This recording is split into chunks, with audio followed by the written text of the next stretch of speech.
fighting in a sport competition, on the street, or in any situation where your partner isn't cooperating with you 100%, most of those fights will start from the standing position. In order to begin practicing from the standing position, the most important thing to know is how to break your fall. For safety reasons, because you will be doing these techniques over and over again repeatedly, as opposed to the street or in a competition where you only land maybe once or twice, you have to practice them over and over again to get good at them. Since you'll be doing this, you don't want to sustain any injury from taking the techniques. These techniques, or break falls, are called ukemi, and they're very important to the beginning of your training. Basically, you'll hit the mat in a few different directions, either forward, to one side, the other side, and to back. The most important ways we can learn how to fall right now will be to the back and the sides. Then rolling forward will become important later as we do throws directly over the head, which are considered usually more advanced.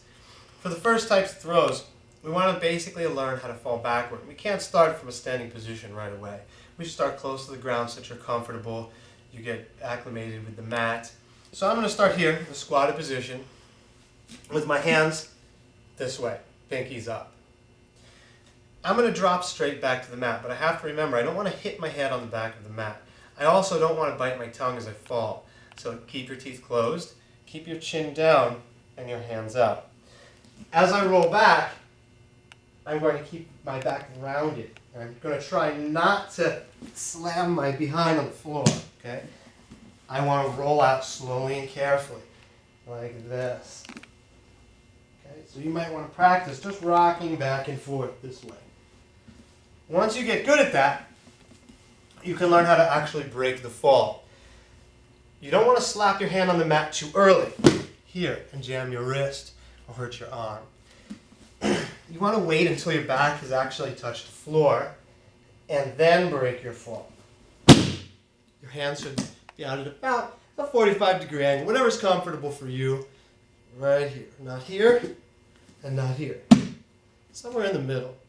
Chin to your chest, teeth closed, head down. Notice my palm is slapping the mat. I'm not meeting the mat with my elbow first.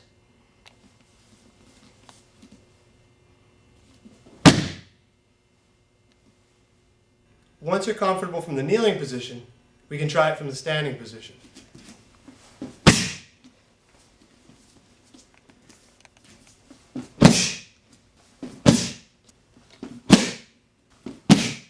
Falling to the front isn't as hard as it may seem. Most normal people have reservations about throwing themselves forward on the mat. So to help you out with that, we're going to put ourselves closer to the mat. We'll put one foot slightly in front of the next. The opposite hand will reach out on the floor, making a tripod here. Okay? My free hand now will reach through to my rear ankle, through the hole. Notice how I'm reaching through and tucking my head. I don't want to meet the mat with my face as I fall. I have to tuck my chin. Roll through with your pinky down so that you make a U here, a little curve with your arm. You'll notice that when I hit the mat, this part will just graze the mat, and I'll gently roll through. And once again, use my break fall, my slapping technique with my hand.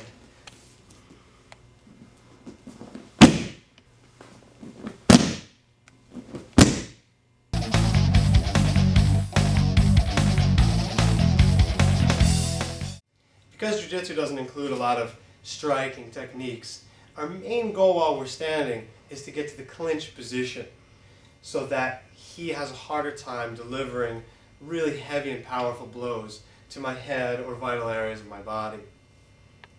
Basically, the reason for this philosophically, which is explained in greater detail in my textbooks, is that Jiu-Jitsu, first of all, in philosophy, is a gentle art. Okay? When you deliver a strike to someone's face, you don't have the choice of controlling it or restricting. You may be able to throw a light punch, which really isn't going to do anything to your attacker. So if you throw a heavy one, you could break his jaw, you could disfigure him permanently. Whereas with Jiu-Jitsu, with a choke or arm lock, you can control the amount of pressure and the amount of damage you're going to do to your opponent. That's the first thing. When I first began the fight, The first thing I have to know is I don't want to get hit, okay? So I don't want him to hit me, and that's probably what's going to happen. The most common thing that's going to happen is that your opponent's going to try to punch you or kick you. So here's a few things we're going to go over so that your face will be protected, so that your groin will be protected. The first thing, I want to keep my hands up. Never do you want to overextend your hands and drop them from your face until you're ready to make your attack. Okay, you never want to give your chin, all right? You don't want to stand squared off. So if he's going to fight me or look like he's going to fight me, all right, I want to stand at a slight angle here. Since we're not punchers, I'm not so much worried about which side is forward. If I was a boxer, I might have my strong hand back. Here, I prefer to have my strong hand, since I'm only doing jiu-jitsu, forward. It's my strongest hand, it's my grabbing hand. Okay, it's also my fastest hand. All right, I can control, it acts as a buffer here. All right, so I put my strong leg forward in this case. All right, so I'm going to stand at a slight angle. Why? It decreases his target area. Here, I'm a big target, plus my groin is obviously exposed. I want to decrease my target area, stand basically to the side. Be comfortable. Okay, jiu-jitsu doesn't have too many crazy, stances. We're not going to do like a horse stance or anything. Just be comfortable, relaxed, and mobile. Knees slightly bent, not extended, so you have your balance. All right. Next thing I want to worry about is just having my hand up. Okay, my front hand should be up. Okay, towards my face. Whether you're going to throw any kind of strikes or whatever, it should be up by your head, protecting your head. The other hand, once again, up. Okay, so the next thing you have to learn is being able to shrug your shoulders. Okay, hiding the target area of your head. I can really diminish the amount of space here. Okay, just by shrugging my shoulders. Also, when you get hit in the head, it gets jarred around a lot. It's one of the things that knocks you out. Okay, if you shrug your shoulders up, it stabilizes the skull. Another thing, you don't want to look up and give your chin. You always tuck your chin down. All right, so this is very good. You kind of make it look like to your opponent that you're cowering. Okay, you're like, no. All right, but at the same time, you can see how I'm in a very good defensive position. I'm ready to go. All right, hands up all the time. Second rule of thumb, in fighting in general, don't block kicks with your hands. Okay, if he throws some kind of kick and I grab it, my face is completely open for strikes. Okay, unless I'm very fast and he's very bad, it's not going to work out. Maybe I'll scoop the foot and pull it out of the way. Okay, I'm going to show you how to do this in a few minutes, but what I want to remember is I don't want to reach for kicks. Okay, reaching does two things. One, it exposes your face. Two, in order to reach, I have to lean forward, giving him my face again, giving him my chin. Okay, and he can always deliver a punch. Once again, if he throws a kick and I reach, my face is completely exposed. It's very bad. So how do I block these kicks? Okay, first of all, bend your rear leg slightly. Relax, okay? The front leg will come up. So if he throws a kick, I simply raise my front knee. Notice when I do this, I don't have my toes pointed up. I have my toes curled down. Okay, so his foot won't hook in here. It won't hurt my ankle. Okay, toes down. My knee comes up to about waist level or slightly above, not here. Okay, so it's going to block off this whole side of my body here. So when he brings it up, I simply raise my knee. So if he wants to throw a kick, let's throw a kick. I block it like that, or I can still keep my hands up here. Now I'm not staying here through the whole fight and balancing around the whole time. Okay, that would be difficult to fight. I'd be off balance. It's just for the moment that he delivers the kick, and it's always faster. It's much easier for me just to raise my leg than it is for him to bring his whole leg here and get me. Okay? For the rear leg, just change the angle of your leg. We're trying to make everything very simple. I don't want to give you 100 blocking techniques for every kick he's going to have. You're never going to remember. It's going to take years to master. This can be mastered in 1 month or less. Okay? So when he throws the rear one, I change the angle of my leg. I just change it. I don't want to stay here because now my groin is exposed. I just simply change the angle. Okay? And if any of you have ever caught a shin, on somebody's knee, okay, or hard shit, it really hurts. It's going to be very discouraging for him. Not going to want to throw a lot of kicks. Punches, very simple. You want to parry, okay? Keep your hands in a box, in a very small area. Never reach for a punch, okay? Never reach, you might miss. It's going to hit you. But here, you just deflect, okay? Just remember, he's only here. You just have to deflect it an inch, this much, okay? Nothing. Use your wrist. Turning the wrist. For outside punches, once again, I can actually, without even blocking this, which isn't always the best idea, if he tries to throw like maybe some kind of hooking punch, I can make it so that there's really not much here to hit. All right? we'll discuss that a little later, but here just basically we can deflect these techniques. All right. What about this hand? Same concept, but you want to parry here, just a tap. Never over parry, because it exposes my face. Okay, so never over parry. All right, just tap it down. Just get it out of the way. Here, okay. Okay, all you have to do is tap it that much for it to go off course. The inch or two that I need it to go off course. So the outside is the same thing here. Okay, if it's closer this way, closer this way. Okay, so it depends. You got to look. It's experience. You're going to practice, but it depends on where it is in my face. If it's closer to this way, I'm not going to parry it through the center line of my face. I'm going to parry it this way. Okay. If it's closer to this end of my face, I'm just going to tap it this way. So I'm just making these simple moves. I'm either tapping the hand down or pushing it to the side. But notice how my wrists do more moving than my actual arms for a number of reasons. One, because I could expose my face. Two, uppercuts. Any kind of strike that comes from this angle here. What do? I don't want to reach down because, once again, expose my face. I'm only so fast like a windshield wiper movement. A lot of very good people, like boxers, they'll bring the punch back up here. So if he drops his hand, I'll swing back up and hit him here. It's not just this hand here. I need this hand to defend the side of my face at all times. Okay? So you can't say, well, he'll block the punch here, and then I'll just use this hand to deflect it. Okay? What if he blocks it here, I throw this one and then this one? It's going to get hit. So we have to keep our hands up. So if he throws a punch here, I crunch. I just crunch. My elbow is almost at my belt line. So I simply crunch it a little bit. Okay, so for here, I crunch it. Okay, don't over-address punches.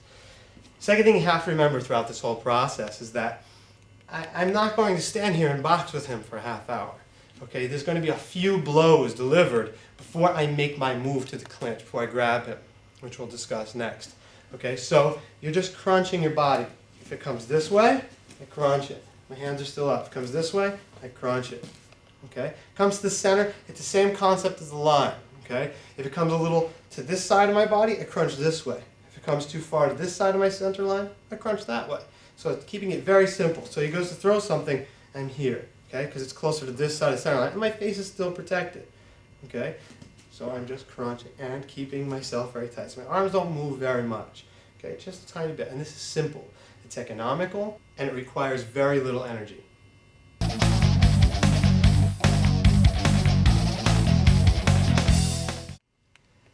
As I mentioned in the introduction, we have to learn how to fight people who don't know Jiu-Jitsu before we can beat people who know Jiu-Jitsu. All right, so we're going to assume that people are going to be trying to strike us. That's why we have to keep our guard up as we get into the clinch, all right? If we're just doing jiu-jitsu versus someone who wants to do jiu-jitsu to me or wrestle me, you know, it might be okay to kind of widen myself up or open myself up or use a penetration step and leave my face open, okay? In a fight where our environment is uncertain, okay, or I don't know his abilities, I have to assume that he can knock me out very easily. That's what I'm most worried about. If he dives at me and grabs me around the waist and we start grappling, I'm less worried. I do jiu-jitsu too, so we'll play a little bit. All right, but here, I don't want to get hit. That's my main concern. All right, so as I keep my hands up, I want to start to figure out how to get to the clinch position. All right? Here's the deal. When I clinch, I essentially want to hold around his waist. Okay, so I'm going to show you where we're going to be and then how to get there. I'm going to hold around his waist. It's very important not to just let go here.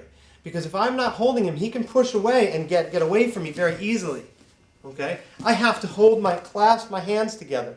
Now, depending on the size of his body, I may only be able to get this kind of hold. Okay? If he's smaller, I might be able to grab my wrist and tighten it. I'll hold my hands here. Okay? Different. It's two different kind of basic clinch positions here. One, head to the front, which I think is the best. When my head is to the front, I'm not susceptible to guillotine chokes, things like that. A lot of people worry about the headlock here, which we'll discuss in a minute. But as long as I have my arm here, he can't get me in a headlock. Another important thing I do, I hide my face. One side is protected by his belly. The other side is protected by my bicep. Okay, so when I hold him here, I'm protecting myself. Okay, protecting my face. It's very hard for him to get at me. Another thing you'll notice, I'm standing to the side. I don't want to stand to the front, which will enable him to knee me in the groin. I stand to the side of his body, holding him, tucking my hand. From this position, it's very hard for him to get off any effective strikes. If I notice he wants to use elbows to the back of my head, I raise my body up. If I come up underneath his arm, he won't be able to get distance in order to get any kind of power off the elbow strike. This is where I want to be in order to initiate the takedowns we'll discuss later. The first method I'm going to use to get to the clinch position, okay, is just kind of faking him out, all right? As you know, I need a clear path to the waist. If I get somebody who's holding their hands like this, well, that's easy, all right? But I still have to be careful on the way in. What I want to do is maybe he has his hands lower. I don't have a really great clear path to the waist. I want to get him to remove his elbow, okay? Also, I want to get him to do something different, okay, besides hitting me. How do I do this? Well, if I throw a punch, he's probably going to block it, all right? He's going to be occupied here both mentally and physically. I throw a punch here, okay? Now the thing is, I don't want to throw a really fast punch because then maybe he won't even react to it, all right? I want to get him to react to the punch. So this means I'm going to throw it a little bit slower. I want his attention over here, okay? Now if you're not a great puncher, it doesn't matter. Keep your fist open and throw a slapping move, okay? Just a slap. If you hit him with it, it's probably going to hurt, all right? So it doesn't matter. I have to keep my hand up, all right? So we're going to do a very simple thing here. I'm just going to throw a wide punch. I'm going to let it swing out a little bit. In case we're working against a boxer here, my other hand's got to be up in case he decides to throw some kind of counter punch immediately. All right? So I just keep this hand up in case something happens. Let's say I throw this punch here and he throws that out immediately. Okay, I can still parry it. All right? So my hand is still up. All right? So, but what I do, I want him to see it. I want him to react to it. So I throw a little haymaker out here. Okay? As I come in, just keep it simple. Just step forward and follow up. Okay, we're just on the feet now. Okay? Here, 1, 2, follow up. Notice I come off to the side. I don't want to expose my groin completely and walk in. All right, I want to come to the side. Everything natural and comfortable. Okay, don't go crazy. Don't stiffen up. Just comfortable, natural move.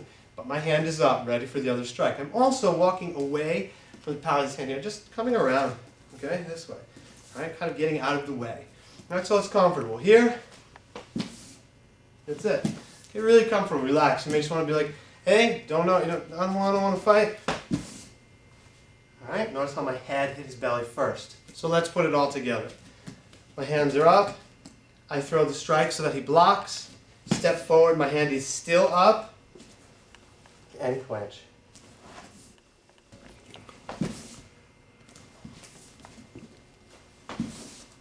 During the second method of getting to the clinch, I'm going to use a method called baiting. The last method, I initiated the attack. This one, I'm going to bait him to attack me. Okay? Now, this may seem like a crazy idea because I'm getting, a chance of getting kicked or punched, but I'm going to make his attack predictable by leaving certain things open. All right? I'm going to use my same basic stance here. All right? Keeping my back hand up, but I'm going to drop my lead hand slightly. All right? Now, if I keep my face closed, it's a very bad idea. What I'm going to do here is keep my hand back, or my head back. All right? I'm going to be further away from him. So even if he can get it, I'm still too far away. Okay, so I kind of lean back slightly, putting a little bit of the weight on my back leg. Okay, slightly leaning back. If you get into trouble here, very easy, simple technique, which works with the blocking of the leg, okay, is just kicking, pushing him away. Okay? Just a simple push kick here. Okay, I can always make distance, push him away. Basically by raising my leg up, okay? It has to come up to waist level. If you do it from here, it's no good. Waist level, and then throwing the leg up. This you can also do in conjunction with the block. Let's say he throws his leg out to kick. Now he's very off balance, and I can kick him, creating distance or disabling him, okay? So here's what I want to do. And be in this position. I always know that I have my safety here. If I get him in a lot of trouble, I can, boom, push him off. Okay, kick his leg, make him go away. A lot of times, if you're very uncomfortable about a striker, you can very often kind of like jab at his leg just to kind of keep him away from you until you're comfortable making your entry. All right, once I'm here, I'm going to back up and I'm going to lower this a little bit. Okay, so I'm very close to him actually. Okay, it's deceptive. I'm only this far away. He is how far away from my face. Okay, you see, I can grab him, he can barely punch me. He can't reach my face at all. So I'm baiting him. Okay, maybe I'll start here and I'll give him something to notice. I'll drop my hand here. See, he really wants to punch my face now. It's open. Because if he looks at the whole situation, I'm covered here completely. Okay, maybe he threw a couple kicks and my leg keeps coming up. But I drop my hand. It's an obvious opening. It's a clear opening. But not too obvious. I'm not sticking my face out at him, okay? I'm here and I just kind of make a very, very subtle opening. Okay, so he thinks, oh, here's my chance. All right? Once I see this opening, the entry and the footwork is the same as the last one. We won't go over that again. But what's going to change here is just how I come in. I'm going to loop my hand down. And before it was up. Now it's just down, same thing. Okay, you can even grab this hand as you come in so that it can't do anything to you. So here, he throws the punch, I come under. Because I'm coming under, I gotta watch out for this hand. Okay? Be aware. Some guys just grab the hands. A lot of times for self-defense, some guys just grab both hands. Now I can't hit me at all, and I go here. Alright? So you can grab the hand if you like. Here, blocking this away, holding, and I'm in my clinch position again. Here, okay? You see it coming a mile away here. All right. Once I've arrived at the clinch position from the front, I have a number of different options. Once again, I want to keep it simple. I want you guys to be good, really good, okay, at just a couple of different techniques, okay? Not knowing 100 techniques to take him down, but not really being able to do any of them. All right, so once I'm here, I have a few different options, all right? The first one that I love the most, okay, is just dropping down. All I'm going to do here, okay, is drop my body to the floor. All right, just very simple. I'm going to let my body fall straight down. A lot of people, they disengage and go for the legs again, okay, or they here and they lean forward. Because I'm just falling straight down, it's not very hard on my knees, okay? It's not a very difficult move. So here, I'm just going to drop my body straight to the floor, okay? Just drop straight down. Once I'm here, you'll notice that my chest is against his leg. It's blocking his leg's movement. My arms will control the outside of this leg, the outside movement here, his ability to step away or sprawl. I'm going to do a very simple technique here. I'm going to pull his leg into me as I puff my chest forward. Here. And drive off my back leg, okay, to take him down. So I'm pressing forward, pulling in, driving off my back leg. To take him to the floor. You'll notice that my head doesn't leave his belly. So as he comes up, I was always here the whole time. So even if he did decide to strike at this point, my head's hidden. He doesn't have much of a target. Okay, but he's on his way down. I'm not going to stay here forever. So right here, I'm pushing my head in this direction. Okay? And pulling. So I'm pulling, pushing, and driving off with my leg. Once I'm in the clinch position, at times my opponent's legs may be very wide here. He may take a very defensive stance. So if I go down, I might have to do a little extra grabbing, more grabbing than I want. Or if I have short arms, I might not be able to get his outside leg. All right? But my leg can reach. So what I'm going to do here is, I'm going to take him down by simply putting my leg behind his and falling back. Now, a lot of people would say, well, why would you fall back on the street? You're going to hurt yourself. My head is at the front of him. Okay? He will absorb the fall for me. All right? So what I'm going to do here is very simple. Don't make this overcomplicated with technical details. Just simply step behind him and let your weight fall straight back. Okay? Nice and relaxed. Once I hit the floor, fix your base here. Come up to both your knees. You can't always assume that all his attacks will come from this side. Sometimes he'll be throwing a hard punch right away. Maybe he's not a boxer, he won't set it up with a jab. Maybe he'll just throw his hard hand right away. In this case, you have to be prepared. What we're going to do here is a very simple punch defense technique. My hands were up. As he throws this punch, it may be a straight, in which case, just across here, the parrying works just fine. If I have extra time, he may throw like a hook, a wider punch. Okay, maybe he's not an experienced boxer. Okay, he's doing a rear hook, which is weird. He's throwing it here, very awkward kind of punch, but very common, okay, in any kind of street fight. Here. So what I'm going to do is I am going to step in, same type of footwork as before, not to get too complicated, but I'm going to put my hand up. Okay, it blocks off the whole side here. All right, you get a little added bonus technique here. As you come forward, you can drive your elbow into his shoulder. Okay, it creates a little bit of pain and really off balances him. Okay, so just drive your shoulder forward. Okay, your head will usually end up right here on the other side of his head. It'll make it very hard for him to hit you with this hand. All right, so it's very simple. Once again, I just raise it up. Once I step in, throws the punch, I step in, I'm going to rotate around his arm here, capturing it. I'm not always going to have the gi, if I have the gi, I'll hold it, but just wrap it around. It doesn't require the use of the gi. Okay, not here, just above his elbow bends here, just above his elbow. Okay, so right here, 1, 2, very simple. The other hand goes behind him, okay, underneath his body. Okay, right here. If I have a belt or pants or something to grab onto, that's a good idea. All right here. Okay, whatever, fabric, okay, a belt, anything to grab onto, underneath. So this hand's here, 1, 2, and grabbing underneath. Remember, I don't need this hand up anymore because I'm protected on the side of his face. And hold him like this. Okay? It's very hard for him to hit me with his left hand, just my back. Okay, I'm also a little sideways to him. Okay, I'm not squaring off. Or I could be kneed in the groin. I'm here. If I want, I could knee him. Alright? So I'm in a very good position. He cannot hit me. Once I'm in, this is a great, great technique, okay? The hip throw. I'm going to step around, alright? And bend my knees. My hips have to stay down, okay? Right here.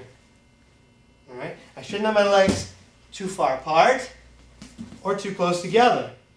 Alright? Comfortably. Here. Toes pointed slightly out.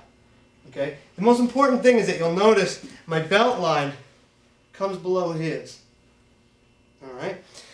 So his leg is lining up with the center of my back. Alright? And my hips have to be slightly out here. I'm going to load him onto my back.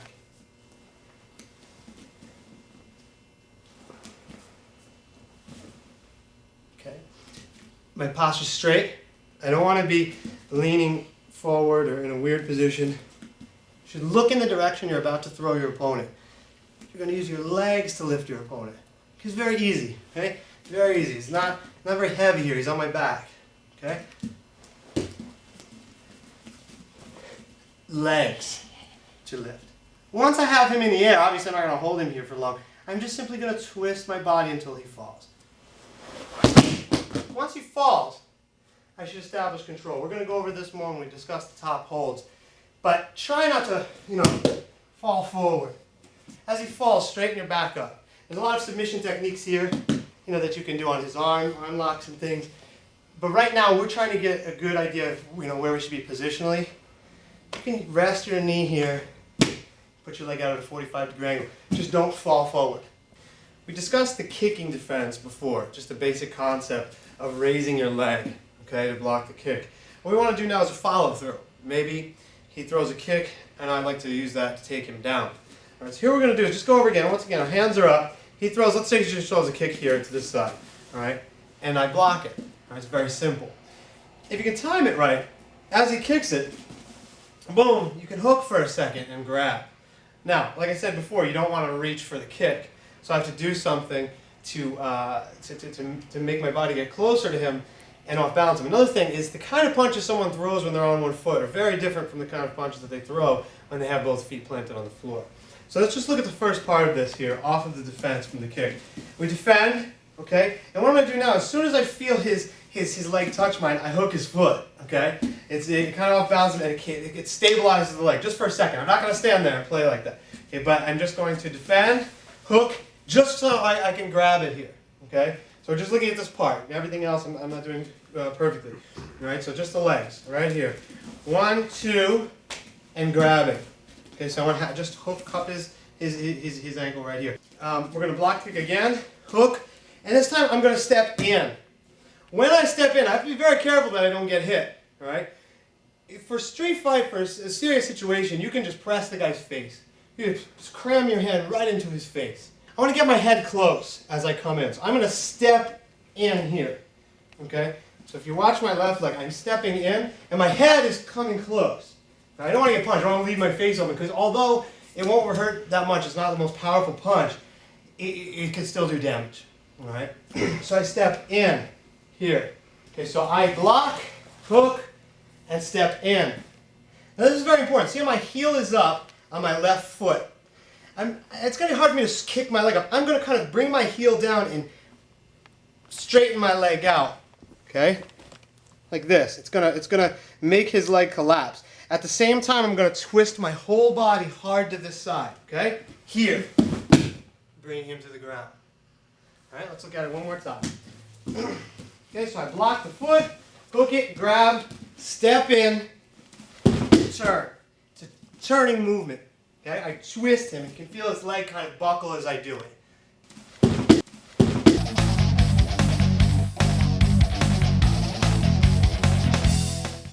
Everything from the standing position that we've discussed so far is based on striking attacks. Okay, someone trying to hit you.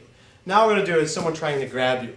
All right, once again, I like to show techniques that work a high percentage of the time, but I also like to show techniques that have that have value, that have work over a larger percent for attacks, that can defend against a larger percent of attacks. So, like, for example, this next technique, this will work if he grabs my collar or if he grabs my neck. So I don't have to worry about learning one technique for this and one technique for this. Okay? Now I've just doubled the amount of training time I have to do to defend against this stuff. Here, it's very simple. So I cut my training time in half just by learning one technique for both of these moves. We'll talk about this a lot on the DVDs. What I'm going to do here, of course, you have to watch out. So we're staying still to the side. You have to be very aware that someone might kick you. You can't leave yourself open. So through this whole technique, we've got to watch out. The first thing we're going to do is we're going to bring our arm through the hole, okay, this way. All right, we're also going to duck our head down, so it's the same thing. You can do this just with your head as well. Like if he grabs my neck here, I can rotate my head down. I have a lot of weight here. It's very hard. It's a very weak part of the hand. I can rotate my head down, okay? It's very easy. But I'm going to add my arm. I'm going to control the arm on this side. Once again, the gi's a training tool. You could grab the wrist if you didn't have the gi. Okay, but he's probably going to have a sleeve here. And we're going to go down and through, okay? Down, there's the first move here. Down through, and you'll see how there's very little to hit here. All right? We're going to follow up with some arm lock techniques, but let's say he lets go.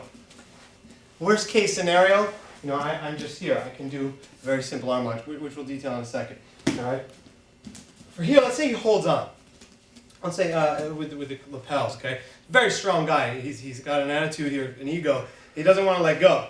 As I come through, you're going to notice right here that his wrist begins to turn on my lapel. This one's going to go right away. That's hard to hold on to. Okay, his arm is all twisted up here. This hand, he's putting pressure on his own wrist by grabbing. The harder he grabs, he's going to unlock himself. Okay? If you do this really fast, you're going to actually throw a guy over by the pressure on his wrist. All right, but we're going to do it nice and slow here. I come down and through, and here now I take advantage of the fact. Now, whether he wants to let go or not, I'm not going to let him. I'm going to grab his wrist, so my thumb is against where his thumb is, and I cup the meat of his hand here with my fingers. So you'll notice that my palm is on top of his wrist. As I come through, I'm going to twist my hand up and bring my elbow down. This creates a really nice wrist lock. Okay? If you want, you can just wrist lock a guy here like this. Okay? That hurts. And you can also get additional control by putting his arm here. So I have a wrist lock here, twisting him. Because a lot of guys will try to walk around forward. All right? You stop that forward motion by twisting his wrist this way. See what happens when I twist his wrist this way, clockwise, his body comes back this way. So I don't even need to control. So as I'm here, coming back to the beginning of the situation, I come through, I get a hold of his wrist. Okay? And I twist it. Now if he wants to come back at me, Bob. He can't. It's putting pressure on his wrist by walking towards me. If I let go, he can come back. Okay? So some people do this arm lock alone. He can kind of force his way down. He can press his arm down and walk back around. With the wrist, he can't move that way. Right? Even without holding the wrist, I can still get myself out of this situation. Maybe it's somebody really trying to hurt you. You're here, you come through, twist his wrist, bend. Yeah, no, now he's not turning back at me, and I keep pressure going this way on his wrist. Forget about it. Okay, here he's mine, that's it. Okay, the situation's over. Everything up until this point has been a defense for an attack from the front. Now we're going to work on defending against attacks from the back, which is better for a jiu-jitsu player. This is much easier because you're used to grappling, and I don't have to worry as much about striking, of course, unless he hits me from behind with something, which there's not too much of a defense for anyway. All right, this next defense is very common. It's for a rear choke. Now, most people, when they get you in a street fight, they don't know how to do the choke correctly. So they're grabbing more like this, okay? If a guy does the whole thing correctly, this is very difficult to get out of, but still not impossible, all right? But most of the time, you're going to feel it hit here first. You can't wait. You can't just go like this, then wait for someone to get the whole thing in and come. You have to address it here, okay? This is the important part. If it's tight, you need to make a little space right here. You need to just cup his wrist here and hold. Okay. The other hand, grab any kind of piece of fabric here. If you don't have fabric, you can just grab the guy's shoulder, okay, or hold here. Get some kind of secure hold here. Just by cupping the guy's shoulder, usually you can get a secure hold. Once I'm here, I'm going to do the same move as the hip throw. Once again, it's learning one technique that will work for both of these defenses, which is fantastic, okay, because we don't have to learn a whole lot to be able to defend against a lot. So I'm going to hold him here, okay, so he's going to get me in the situation here, holding me. I'm going to hold him, and I'm going to do the same thing, dropping my knees, okay, same basic type of idea, okay, his leg is in the middle of mine, but this time my feet have to be a little closer. I'm going to do more of a wood chopping type of move. I'm not going to be here as much as I'm going to be here. As my heels come down, my legs straighten up. Notice the line of my hips. My hips are up in the air. As my legs straighten, my hips raise. That'll bring him up off the floor. So when I'm here, he's going to hold me. I got to make sure I don't get choked. I turn a little bit. You can feel the alignment of his body. I can feel him against my shoulder. I know I got to pop my shoulder out to be lined up. I lower here, okay, and I bring him up onto my back. Okay, I'm not going to hold him forever. And turn, just like I did before. During this next technique, he's going to have some idea of what he's doing. So he's going to hold me, he's going to put this foot at the back of my leg here. Just not the hook, but the push, yeah. Push my leg. Yes. Why? Because now I can't move my leg, I can't come forward. And he can spread me back where he wants me. It's easy to choke. All right, so here he's using his leg. What do? Hook his hand the way I said before. Right here. Cup his wrist. If you can get a hold of things like for self-defense, like the thumb, it's fantastic, okay? So you hold whatever you can, depending on the situation, but if you can get the thumb, that's great, all right? Help peel it off. A lot of guys will just go for that, okay? But here, using just a nice jiu-jitsu technique, I'm going to hold his bicep right above the elbow. I'm going to pull it down toward me, all right? What I'm going to do now is, as I pull the elbow down, I'm going to roll my shoulder into his hand. This puts a little pressure on his shoulder here. Okay, so I roll my shoulder down, and I start to walk around in a circle here. So he's kicking me out, but I walk around him. Okay, he feels a lot of pressure on his shoulder here.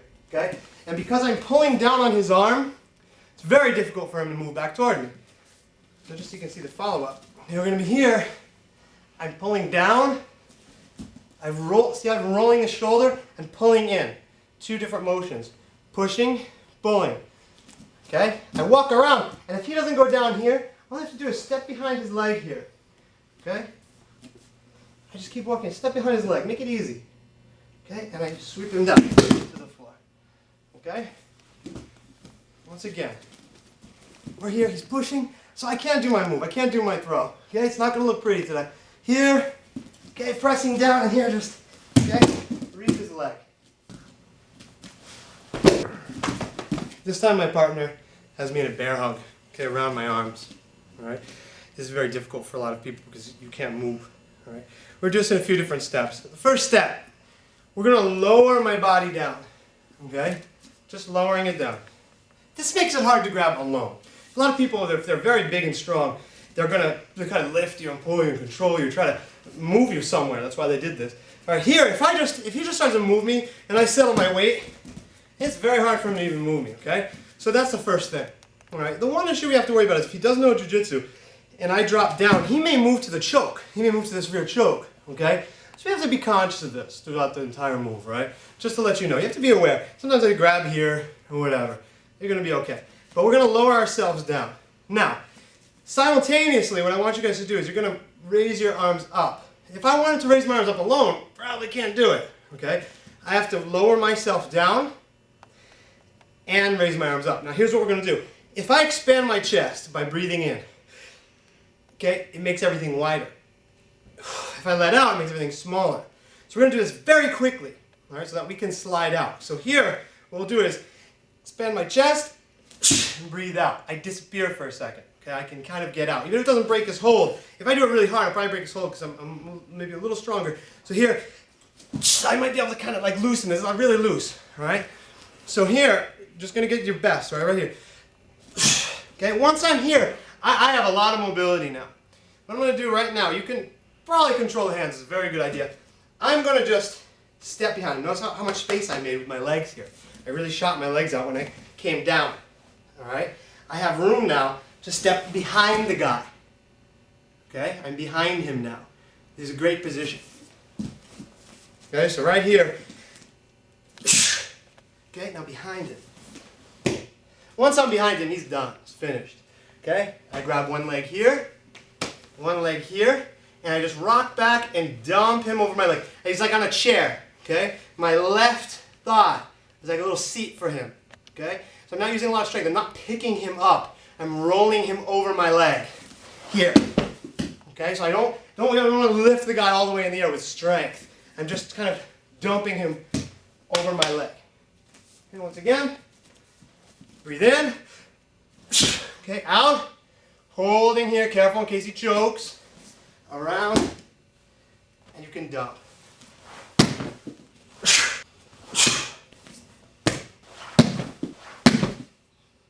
Now my opponent has me in a headlock.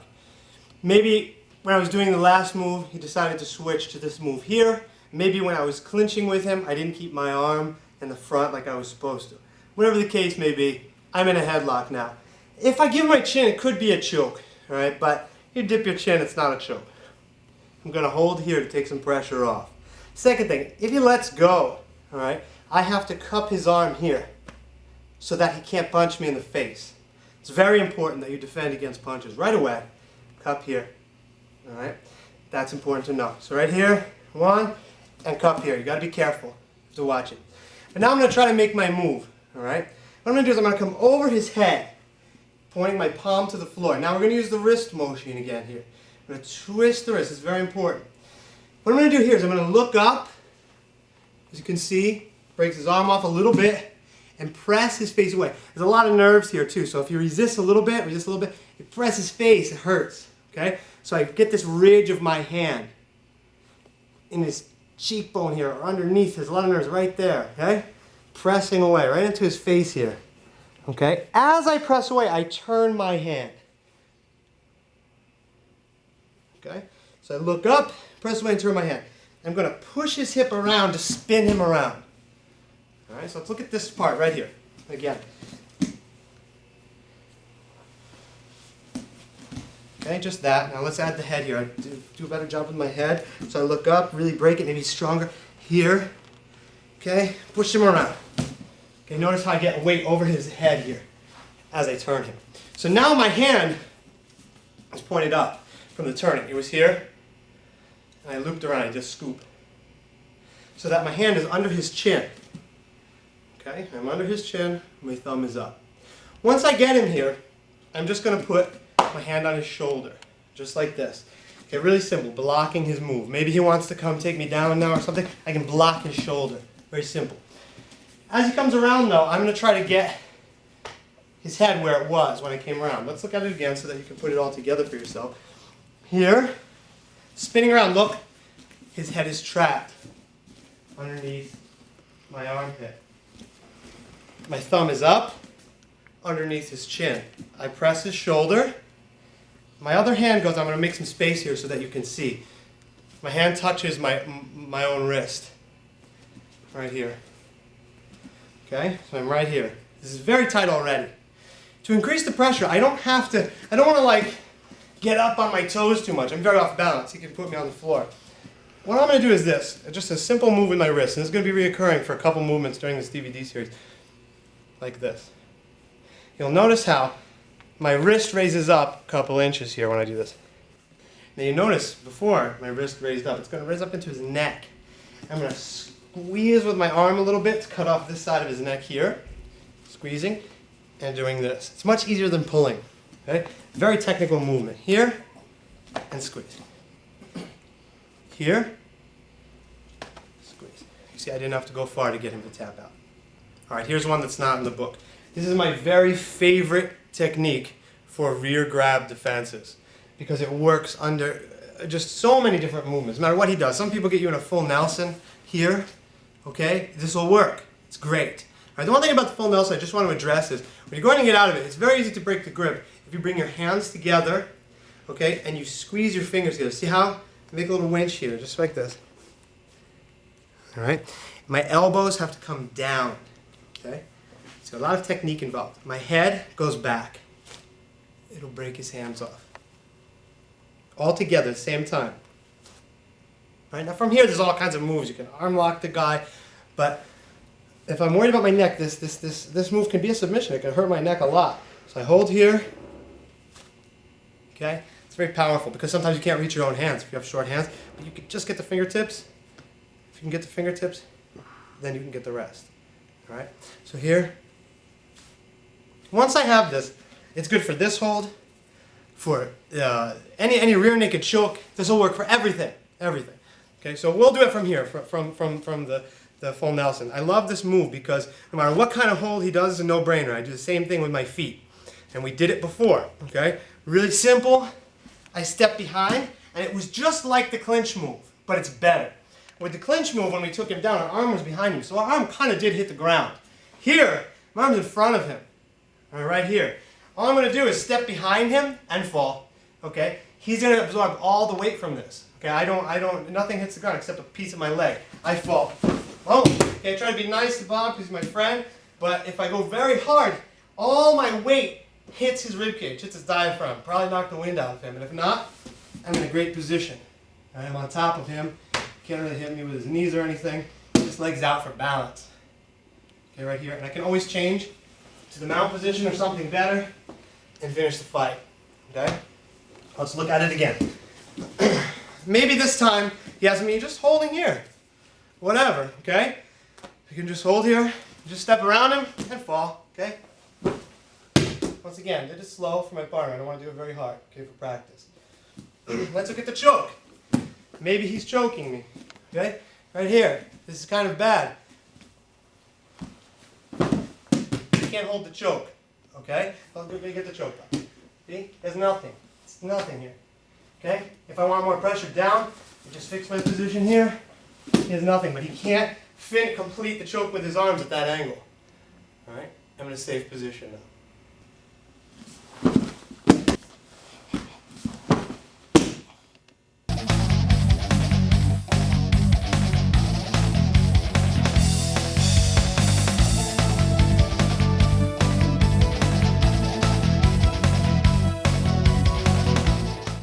Now I'm in the guard position.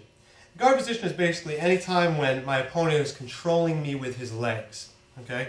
So when he is on his back, the only good place for him to be is basically controlling me with his legs. All right? If I'm past his legs, it's bad for him, good for me. If I'm in between his legs, I don't want to go for any kind of submission on him.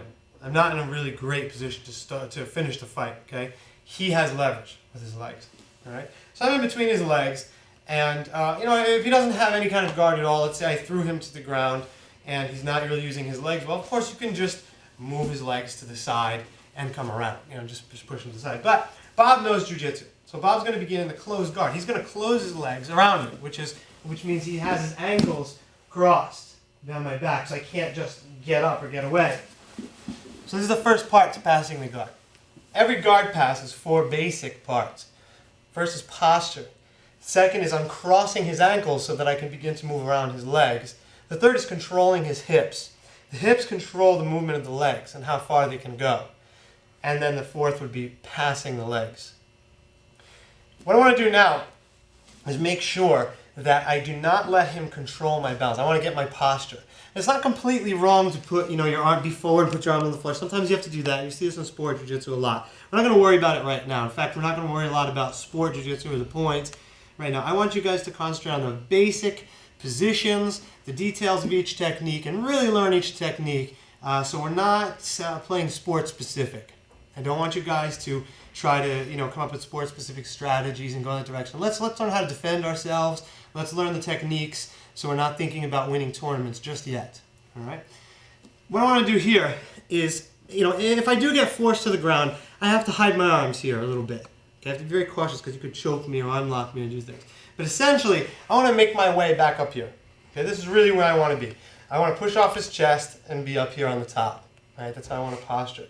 He may try to choke my neck here, use a collar choke, which we'll learn later on. So I don't want to give my neck, okay? If someone chokes you, it's really simple guard defense. Shrug your shoulders, okay? You can see, let's see if he does it on this side better. We'll be able to get a better detail. See how he's under my neck here? Okay, that's what's going to choke me. If I shrug my shoulder and drop my chin, he's not on my neck anymore. Do you see where my neck is safe? Don't overreact. Never overreact to your opponent's move. If you start going crazy, I'm going to fall off balance. He can get my arm. Okay? Relax. All right? Here. Shrug. Okay? Don't overreact. Second thing, I know I'm doing it now for the demonstration, but don't put your hands on the floor.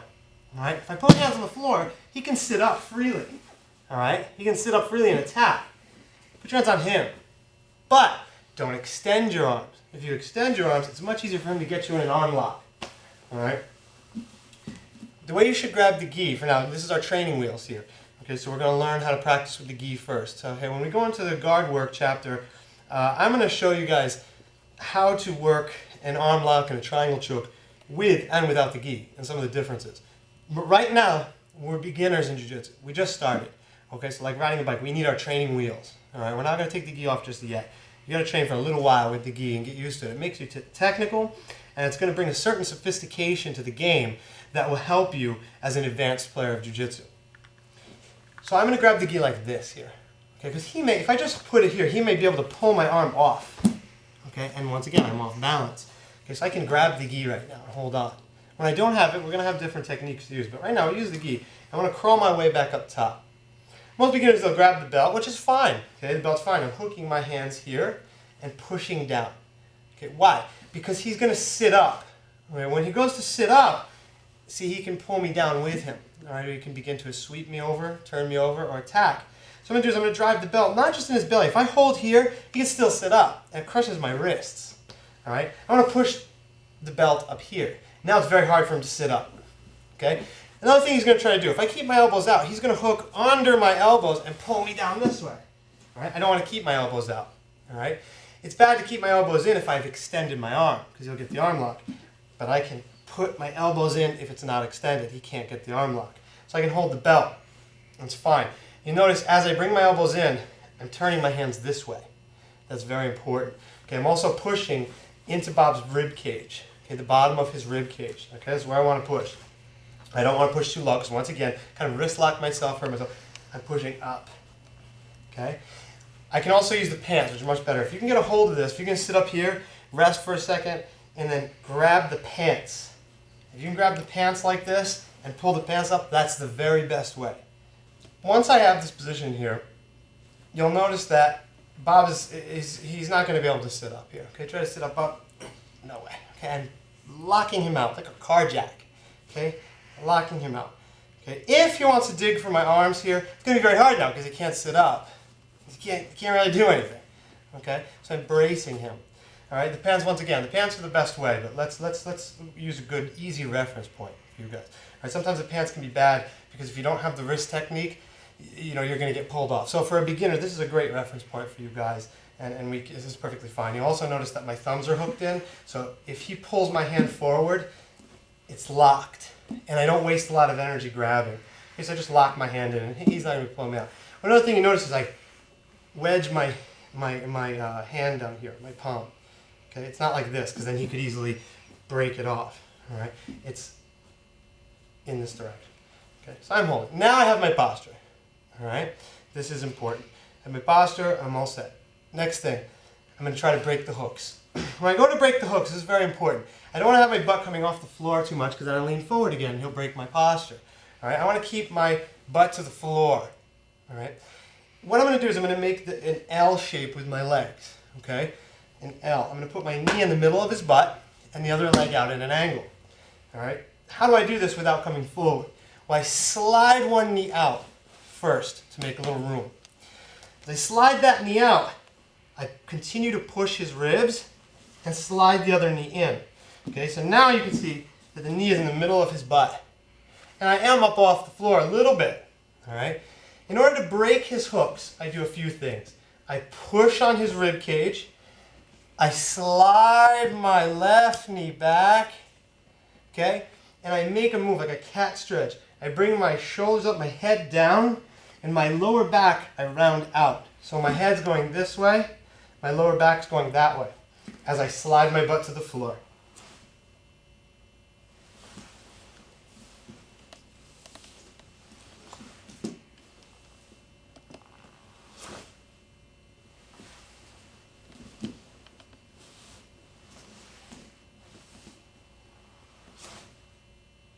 You'll notice that the biggest problem with this is on this side here. When I bring my knee out to an angle, I have a good base on this side, but I can easily be turned over on this side. When I put my knee on the butt on this side, if I stay straight on, I don't have much of a base. Okay? So here's what I have to do. You have to watch my angle. Okay? If I go straight on with you guys here, you can see how my body angles. Okay? This way. So now, I don't have enough weight here. My head is very heavy, and if I put my head upside, if I'm here, I can feel, see, I feel I'm losing it, all right? And I don't want to, under any circumstance, bring my leg up, because this gives him a whole world of attacks, okay? It may seem like a good idea, but it's a horrible idea, okay? I don't want to do that. I want to be here and slide back, okay? See the angle? I'm not here, okay? Here. And break the hooks. Let's take a look at it from the back.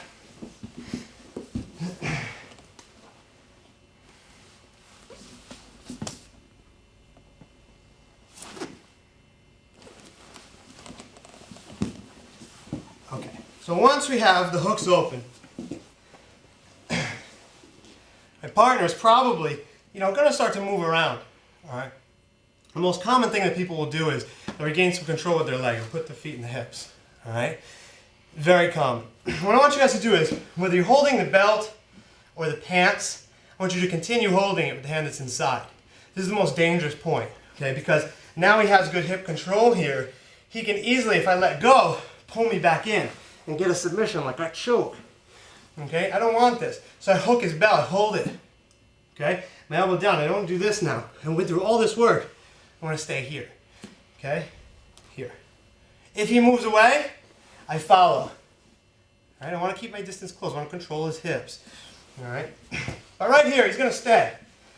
And what I want to do now is get his foot off my hip. Real easy move. I bring my arm straight back. All right, just straight back here. All right. What I'm going to do now is just a very, very standard pass. Everybody learns it. But there's a lot of problems with this. A lot of people think that when they do this pass, they can just stick the arm underneath and they let this hand go.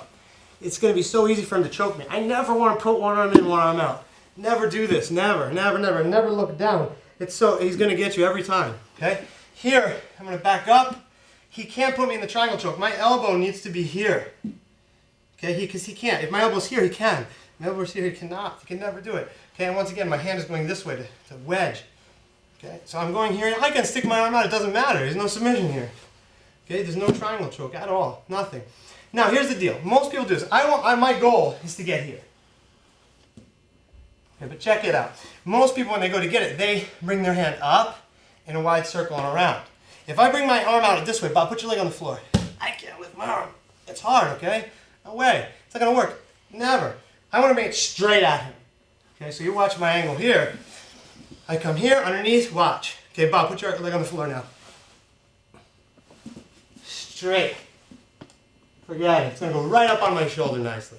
I've seen a lot of techniques where the guy does this kind of move here, and no way, nobody, look, it's going to work, but don't develop a bad habit now. I understand we're training for a wiped out level against people who don't know much, but someone who doesn't know much isn't going to be doing the guard, okay? If somebody knows the guard, they're going to know these moves. So I don't want to put my leg up, I don't want to grab, I don't want to reach behind me. All this stuff is going to get you in trouble, all right? You want to have a good base and shoot straight forward. Now, once I'm forward, I'm going to begin to pass the legs here. I'm going to grab the gi, my thumb inside. The most important thing here is that the shoulder, the leg is on my shoulder. Most important thing is the leg is on my shoulder and my elbow is in.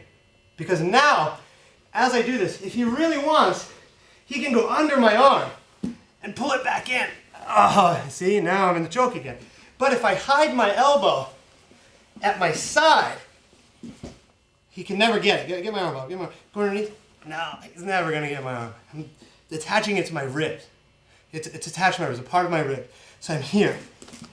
Now, everybody who does this pass, I see 90% do it wrong. Here, they look down and they try to walk around the guy.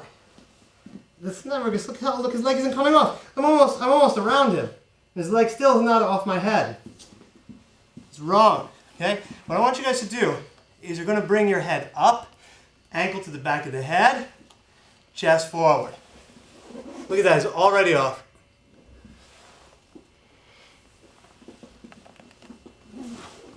I didn't even have to walk around him. Let's look at my feet during this process. I'm here, my elbow's in. Okay, I shot forward. Watch how I come forward. My hips come forward into him. And down. A little exaggerated. Okay? So I'm here. Elbow in. Look up, chest forward. Look at that. Leg comes off. And sink down. Hold him. Get your arm out. And we've just passed the guard. We're at the normal pass here, the leg on shoulder pass, or the classic pass, some people call it. One important thing, just to reiterate, as I'm coming around his leg, the temptation is going to be awful to like come around his body like this. All right? Don't do that. You actually, some great people doing this. You watch Joe Moreira, or the guy who really helped refine this pass to me was Michael Jen. Excellent at this pass. It's really interesting that you come straight at you. Okay, so I'm actually not coming around at all. Watch my body move. I'm coming straight at him. Okay, I can actually kind of sink my weight in him just by shifting my hips a tiny bit and coming down. What's very common is for jiu-jitsu fighters to do this, defending at this pass, they put the hand on the hip. Now that's a great defense if I'm walking around, because most people do. All right, but if I'm just coming straight forward, that doesn't matter anymore. Okay, so remember this. If this pass is done perfectly, it's very hard to stop. If though, however, if he's got a very good guard, okay, sometimes a guy, you'll be coming forward, all right, and a guy will push here, or he'll beat me to the punch a little bit. He starts to get his, his leg down a little, maybe he's holding his leg. This is difficult now. I mean, I'm trying to look up, but I'm having a very hard time. So he's either pushing on my hip or holding down. So now I have to come the other way to fake him out. So here, I'm going to bring my leg over this leg here, okay? So he's pushing or whatever, I'm having a hard time. Okay, I'm still holding here, all right? What I'm going to do now is, I'm going to come over his leg, just like this. Now, it's a very important detail. My foot is touching the floor. My toes are on the floor here. My knee's on the floor here, so it's trapping his leg, okay? You got to really trap this leg. It's a very important detail. My hand is still holding on, because if he tries to kick back with the leg and I'm not holding on, I could fall backwards, all right? So I want to hold on here. Next thing I'm going to do is wrap this arm under his neck. Now, this really can be painful for a lot of unflexible guys because the knee is coming to the shoulder. I'm coming down. I'm going to grab whatever part of the gi I can here, okay? Right here. There's a lot of submissions later. You can actually choke a guy right here. All right, but right now, we're going to pass the guard. Hold here. Hold this gi here. Hold this. Hold your own sleeve. Okay? Begin to choke him, whatever you want. All right? But I have to crush him down while keeping this leg here. Next move. Okay? Make a little space so my leg is going to come out. as I come here, I'm here. Maybe my head, now this move can be done with the head down here. Okay, so maybe he was pulling his leg down. You know, I don't know. Okay, very difficult. So I come around, all right? Right here. Now watch this leg. Okay, my left leg. I'm going to bring my shoulder down to his neck. There's moves on so they can see. So whether I'm under here, this shoulder has to make pressure on his face here. Okay, it's going to be a second when my balance is weird. So this shoulder to his chin. Make him look that way. Okay, here. I'm not going to put all pressure on Bob, but if I was really doing it, his knee would be to his face. Okay, I'm trying to go easy. Here, down. And if you really want to, make this work, keep the gi here with this hand and holding here. So you're squeezing him. So his knee is touching his face and this is planted to the ground. Some guys will tap. Here, okay? Yeah. Okay, if I spread my butt, my hips to the floor, like this, see my right knee. If I do that, and at the same time, press down, he's gonna tap. Some guys are flexible though. So here's what I want to do. I'm coming here, my shoulder into his face, and my leg sits out. Look at my good base like I did on the takedowns. Notice how I'm still controlling his leg. Okay. Now obviously, it depends on the flexibility of the individual, but I'm probably gonna let go of the neck right now. So I can hold here. Okay. Because I don't want him doing anything with this leg. Push it away. Okay. So I have a very good base. Once I'm here, if I want to remove my leg, I put my hand in the way, right here on his pants, and I can fix my base side control. Okay.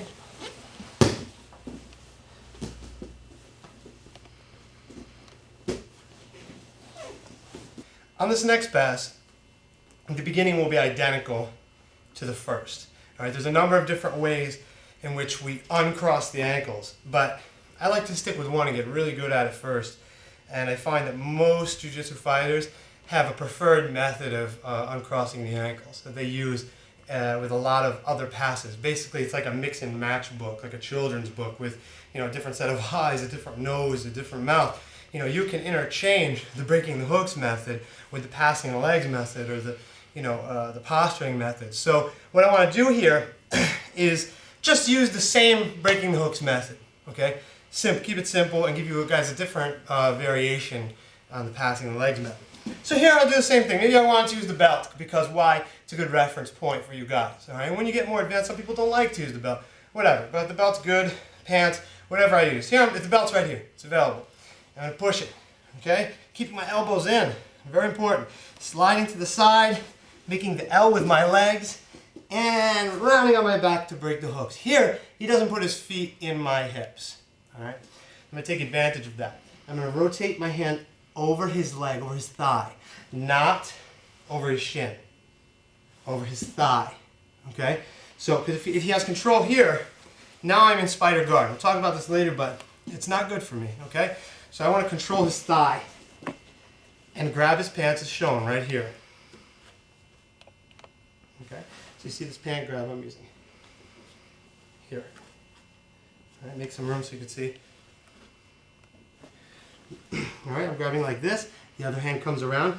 And if I can, I grab his pants the same way. If it has to be grabbed like that, that's fine.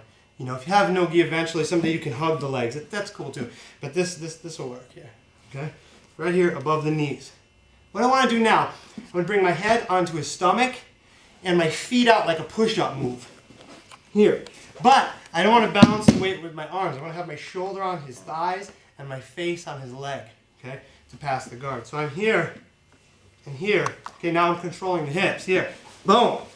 I want to bring my body over his feet, however high that may be, just enough to get by it. Okay, see how my head is on his belly?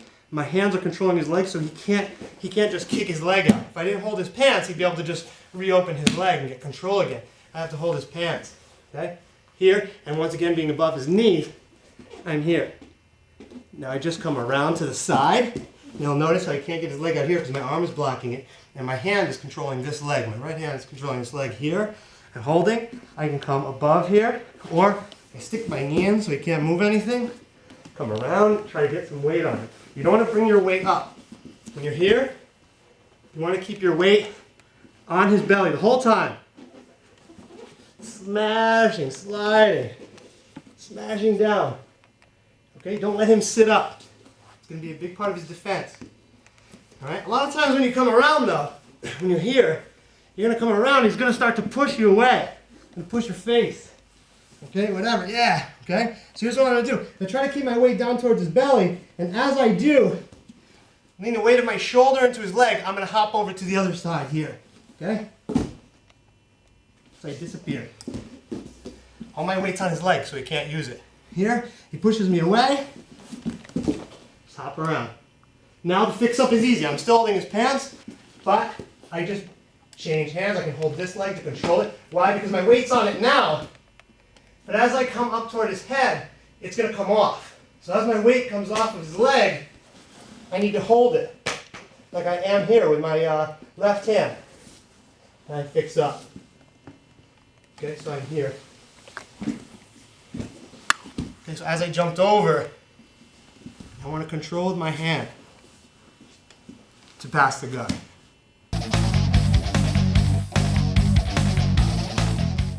Sometimes I'm working with an opponent, maybe he has very strong legs or very flexible legs. Some people are they really don't want to let go, especially at a beginner level. This is extremely common because some people don't know a lot of submissions from the open guard in their beginning. So they don't know what else to do but hold you very tightly. All right, so for whatever reason, maybe my first method of uncrossing the ankles doesn't work. That's an important thing in Jiu-Jitsu. You're going to find you can't always have one move that you do all the time because sometimes my partner may be an expert at defeating that move, so I should always have a backup plan. Here's my plan. I'm going to hold the gi collar like this. All right. Notice how my elbows are out. This was an important thing. When my hand is above the line of his rib cage, my elbows should be pointed out. When it's below the line of his rib cage, my elbow can be pointed in because it's not inside to get arm locked. So here, I'm going to control like this. So if he tries to sit up and stuff, I can still push down. Okay, I have a good amount of strength here to push him down. It's fine. All right, it's not a lot of, it's technical, but it's not a whole lot of strength to be able to do that. All right. What I'm going to do now is I'm going to get up to my feet. And here's a very, very important detail. When I get up to my feet, I have to pop up at the same time. I have to rock forward and jump up. To rock forward and jump up. Don't do it one at a time. Remember we talked about on the other pass, like putting your leg up here, he's going to get it. That's it, okay? So we don't want to deal with that. We want to both. Okay, now a lot of guys here will try the first guard sweep a lot of people use, all right? They grab the ankles and put your feet in my hips, and they can just push me backwards. Okay, here, see, I pull my ankles, I'll fall. In order to defeat that, I simply hold his collar. Okay, so if he does open his ankles here, and put your feet in my hips, I just pull forward on his collar and sit on him here. He can't sweep me back now. Okay? But this guy at this point, he's going to hold on with all his might. So when I pop up, okay, he's holding. So here's what I'm going to do. I'm going to use my leg muscles combined with my back and my arms to lift him up. Notice what I did. I made a table with my legs. All right? I'm not holding him up. Okay? He's resting here on my legs. It's no problem. All right? My back is straight. If I lean forward, I feel like I'm going to fall. I straighten out. When I'm straight, it's very hard for him to hold now. He's working now. He's working to hold on. All right? So it's his job now to hold. Okay? Very difficult. You'll see if I lean forward, I fall. Okay? I have to settle my weight back. And you'll notice my back is relatively straight. Head up. Okay? You bring your head down, you're going to fall. Okay? Bob's losing his grip here. You'll see just alone, and the guy gets tired, it can be a method of breaking the hooks. That's great. Okay? So he might uncross his ankles just like that because it's so much work. If he doesn't, here's what I'm going to do. Pop up, hold him. Okay? Now I'm going to push on his hip. Okay, we'll do it with this hand. Here, it's not a major detail. I just push his hip. Now he's falling, okay? As he falls, I can stick my arm back now because he can't triangle me. He can't get his hips underneath my armpit. He needs his hips under my armpit to arm bar me or triangle me. I push down, I can stick my hand back here, okay? And I can stick it out to uncross the ankles, all right? And everything now is identical to the first pass. I drop my weight back down, I look up, and you can either use this move to come around, or identical to the first pass, same thing, nothing changes. Once I've passed Bob's guard, I'm going to be in the side control position, or at his side.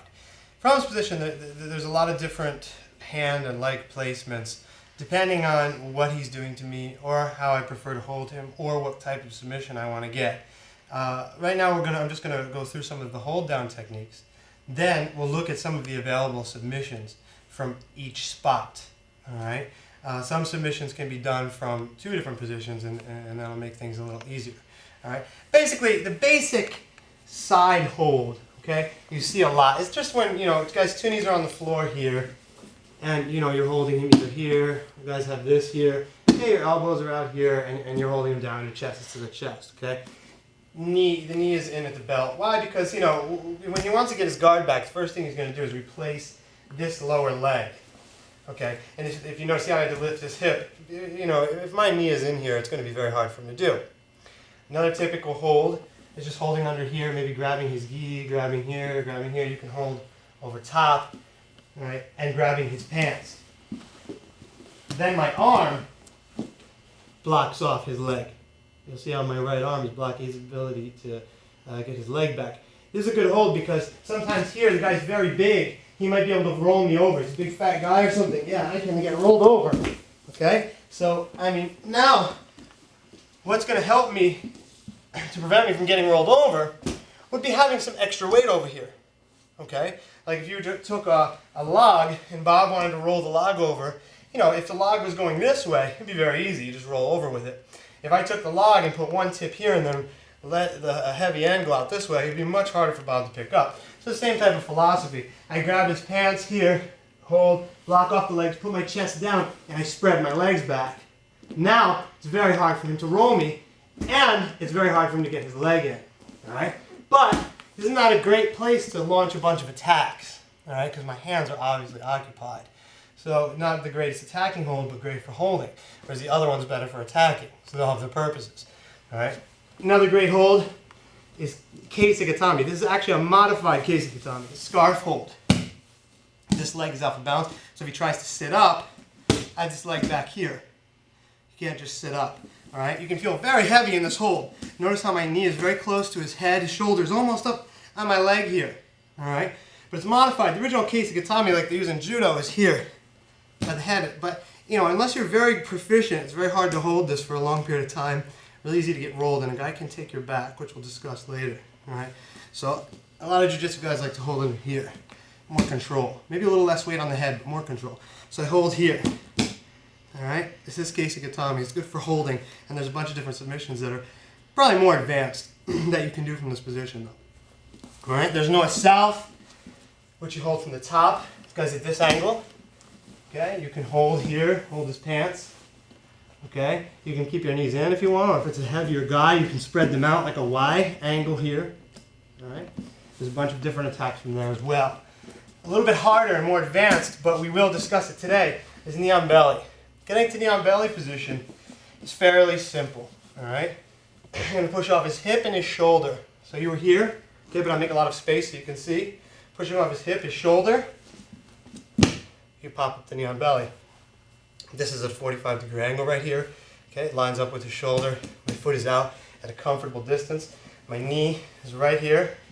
His lower chest, his belly area. All right. I can hold. There's a number of ways to hold. I can hold with the hand so that he can't get his guard back. I can press his leg and hold his leg here. Notice how my hips come forward to create more weight on him. All right. So my hips are right above his. It's a great position to start launching an attack from. But kind of a difficult position to use if you're a beginner and if your opponent has an excellent guard. All right, so we're going to talk a little bit about this, but we're not going to harp on it for too long.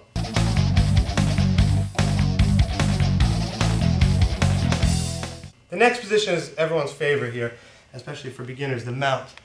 Okay, I can slide down into the mount position right from down belly, right here.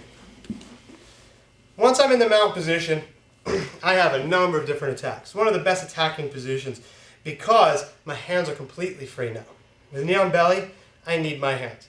Okay, with all the side control pins, even in keisagatame, I need my hands. I don't need my hands here. All right. Usually in jiu-jitsu, when we have a collar, the first thing I do is begin to attack the neck. Okay, so that's the first thing we'll go over. It doesn't follow the guideline of the book here. If you notice in your book, this is towards the end of the chapter, but you can turn to the end of the attached to the top chapter and you'll see this in your book if you've bought basics. All right, but what we're going to do here is slide our hand in the collar first to begin attacking his neck. Okay, that's the first thing we're going to do. So my finger is going to go right inside his gi, all 4 fingers inside. Okay, behind his ear. Basically use the thumb as a reference point. The thumb should be behind his ear. You have it in deep enough. I cut the slack of his collar off here. All right, so right here, nice and tight. And I make a fist. Okay, very tight. All right. What I'm going to do now is I'm going to open up his neck here. Sometimes guys will, kind of hide here a little. The way around that is you wiggle your hand like this. Jam your hand in underneath. He'll open up now. Okay? I press it open. You can see here. Open it up. Because I need the lifting to open his chin, the second hand has to go under the first. Okay? See this? Here. And the same thing occurs with this hand. We're going to do a combination of both, okay? I'm going to press with my weight here. I'm going to pull more with my bottom hand than the top hand, but I'm still going to press my chest into him, and I'm going to expand my chest. I'm going to pull with my back muscles as I come to the floor using my weight. So I fed my right hand in here, open his neck, go underneath, okay? Now as I come down, I'm going to put a tremendous amount of weight down on the floor with this arm. I'm going to pull with this hand as hard as I can. I'm going to pull a little bit with this hand. So I'm going to weight, pulling, chest out, okay? Pulling with my back here, okay? Now I'll add something. As I pull, I'm going to rotate my wrist like this, okay? If you remember the guillotine choke where we did this, it's the same move. The backs of my wrists are going to press into the arteries of his neck.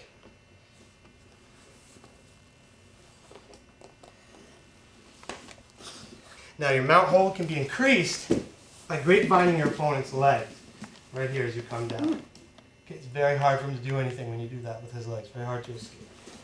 Okay, so you can combine everything now and choke the guy out. Right here, 1, 2, okay, I'm squeezing, making like the butterfly move with my hand. My chest goes out, I spread down, and I tap the guy out, okay?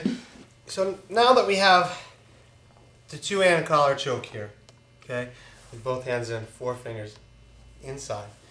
There's a few variations on this choke. I mean, as a beginner, get this one down.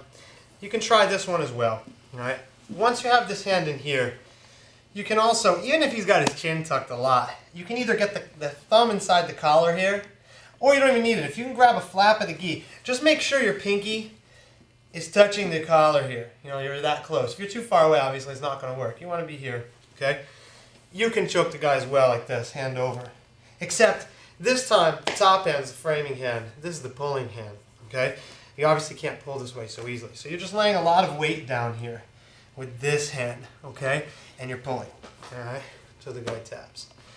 Most jiu-jitsu chokes are blood chokes. They're not on the throat here. So they're not very dangerous, but you don't want to damage the throat here. It's just cutting off blood supply. So it only takes a few seconds for the guy to go out. The next thing we're going to do, we're going to use this choke to set up other things. What I want to do here is a really simple choke, actually, that works very well. If I have a little extra slack on the gi here, I can take my fist and press the gi down. Now you can press the gi down here, okay, or right into his neck with your fist in his neck. It's really bothersome here, okay? So I can actually stiff arm him here and pull the other side up. A lot of times, as I push-pull, the guy will kind of defend. He'll bring one arm up to defend, okay? It happens on either side, or he might bring this up to defend, whatever, okay? So if it happens this way, I'm going to bring my body up. I'm going to pop up to my feet, okay, and use my hand to push his arm here. And when I pop up, I'm going to sit right on the back of his arm. This is very important, okay? I'm using my body weight. If he pushes this way, I'm going to rest my weight on my arm. So I'm going to pop up, resting my weight on my arm, but I have to do the same thing, and I pull his arm across here. When I'm ready to go, it's very simple. I can take my time here. I can hold the gi, all right? You can push the face if you want. You don't even need to now, all right? And you can step in front of his face. So you're sitting here now, okay? So we can get a better angle. Okay, just like that. His elbow's here. So his elbow has to be visible here. Okay, if I sit here, he can pull his arm out. I've lost everything. All right, I want to sit here.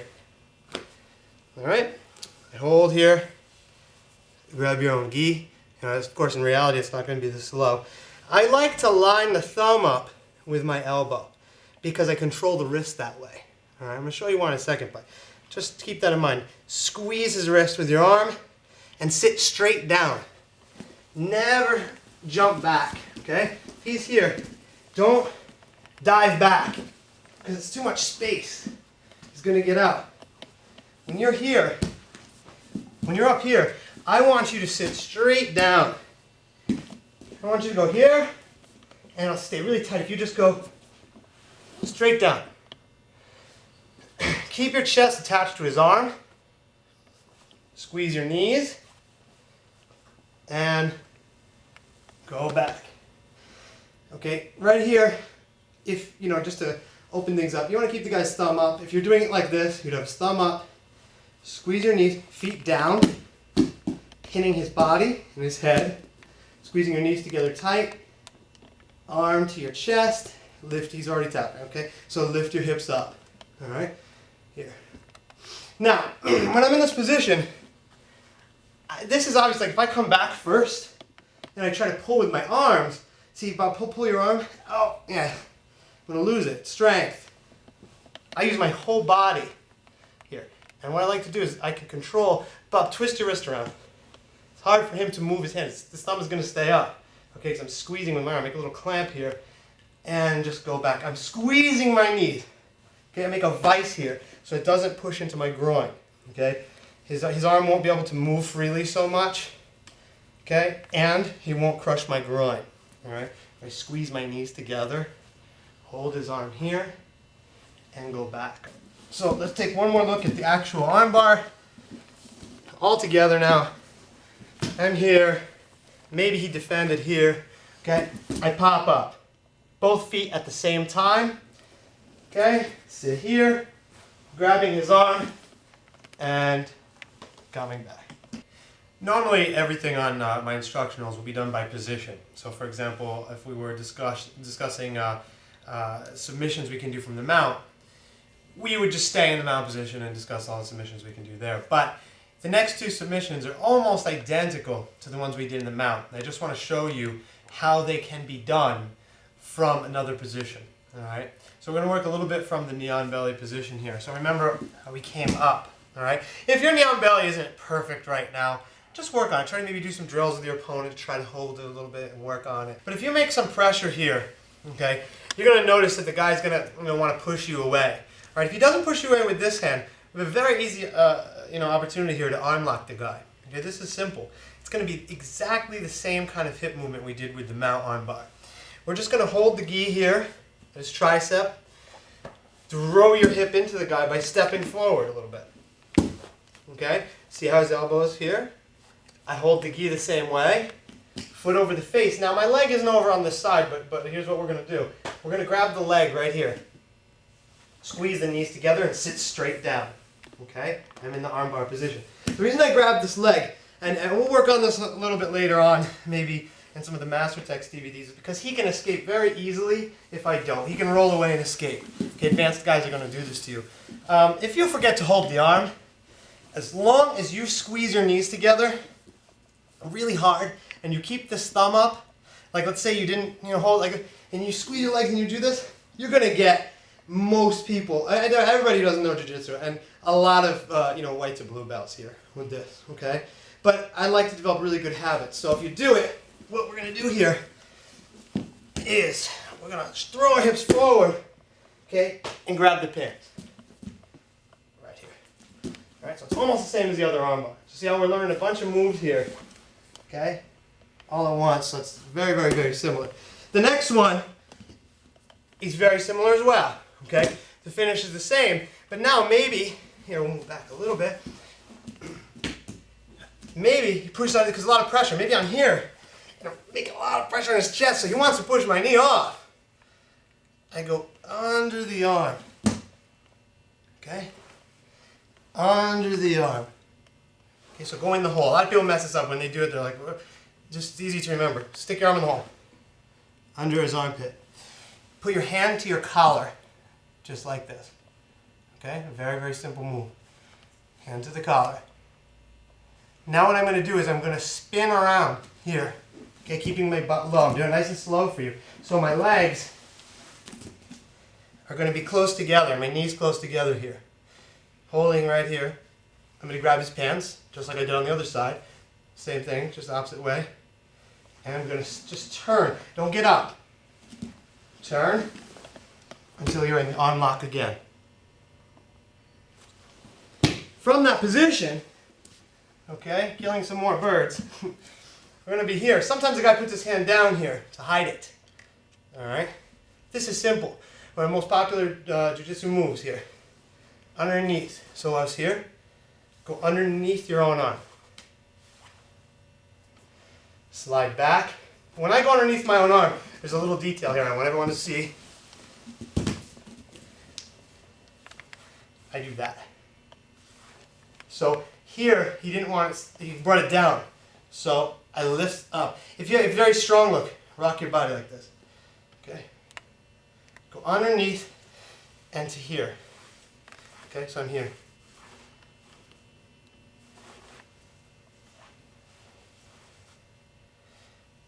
Hold his own wrist, hold his wrist here, and then hold your own wrist. Okay?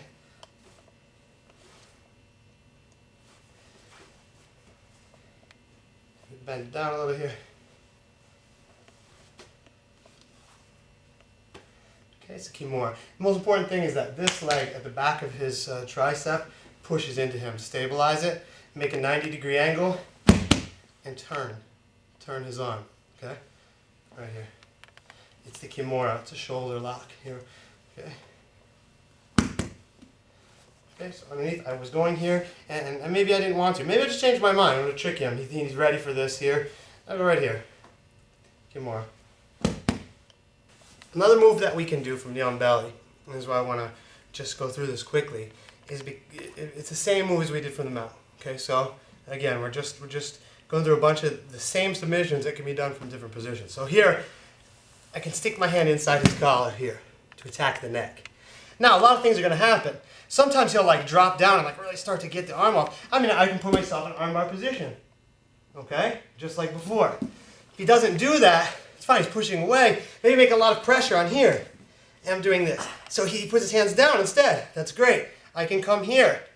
Grab his collar just like we did. Okay? See the mount choke at the beginning of this section. Right here. And I can press down. Okay, so I have that choke right there. I even have this one if I want. I can go underneath here. He's a little tight for it, but that's it, right here. Okay, I have it. I can just pull him up, or I can slide down to the mount and do it. Okay, so if you by sticking this hand in the collar, even from the on belly, it offers such a wide variety of attacks here. He's in a lot of trouble. Okay, he might keep the hand up. I have the arm bar. He gives the arm on either side. I have the arm bar. Okay, he's here. I just attack his neck. Okay, right here. Okay, I got him. It's all done. The next thing I want to discuss also can be done from side control or mount. So we'll work our way back to mount from side control. Right here in side control, this is really great here. Okay, in Brazil they call this the Americana. Okay, it's a little bit derogatory, so I just call it a key lock. All right.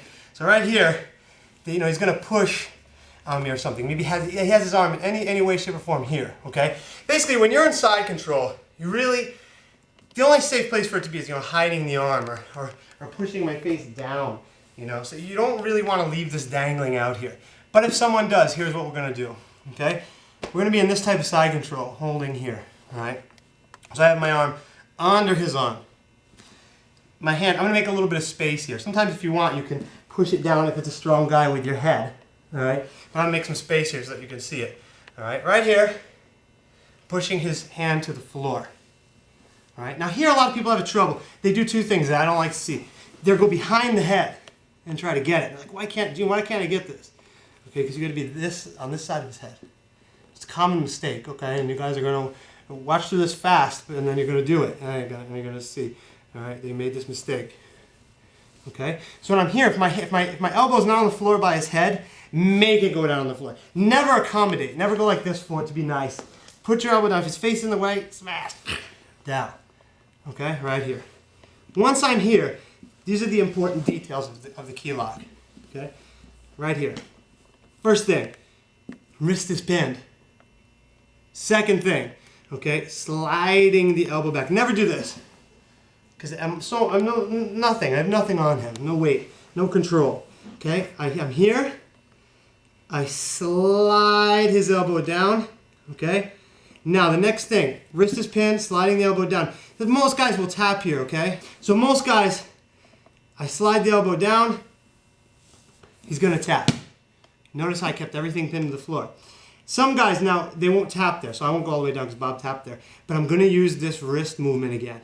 This is like a little secret move for you guys, all right? So what we did here, remember we had for the guillotine choke standing, we did this with our hands. Same thing. By doing this with our hands, it's gonna lift this part of his arm off the floor. So for you guys that wanna do it like this, okay, you don't need to make any space with your body at all. You can just be here, okay, and watch my wrist carefully. He's tapping. Notice I do it with both hands. Why? Because I can only go this so far with this hand, but if I rotate my left wrist up too, it raises the level of everything. So I slide down. Say I don't even slide down. Watch how powerful this is, okay? Look how high my wrist can make everything go. Okay? So it's a little secret detail of the key lock.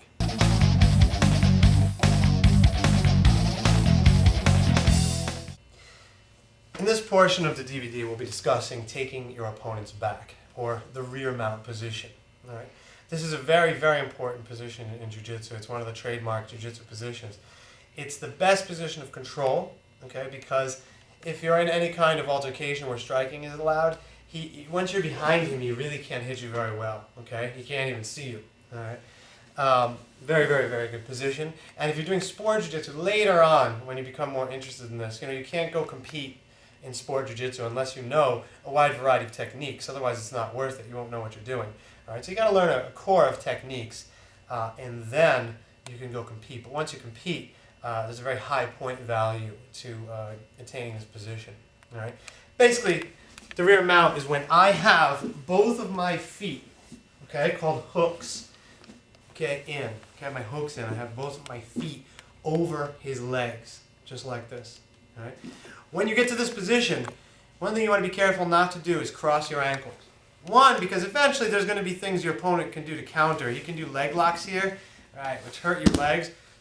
Or your ability to control him is not there. Here, if he moves, from right to left, I can control him with my feet. Okay? If I cross my ankles, he can rotate freely within my legs. You see, ending up in my guard. I won't really have control over the position. I want to hold him here. Okay? Once we have the back, for now, use your training wheels. Okay? Hold his collar. Use the collar of the gi. Now I have very good control over him.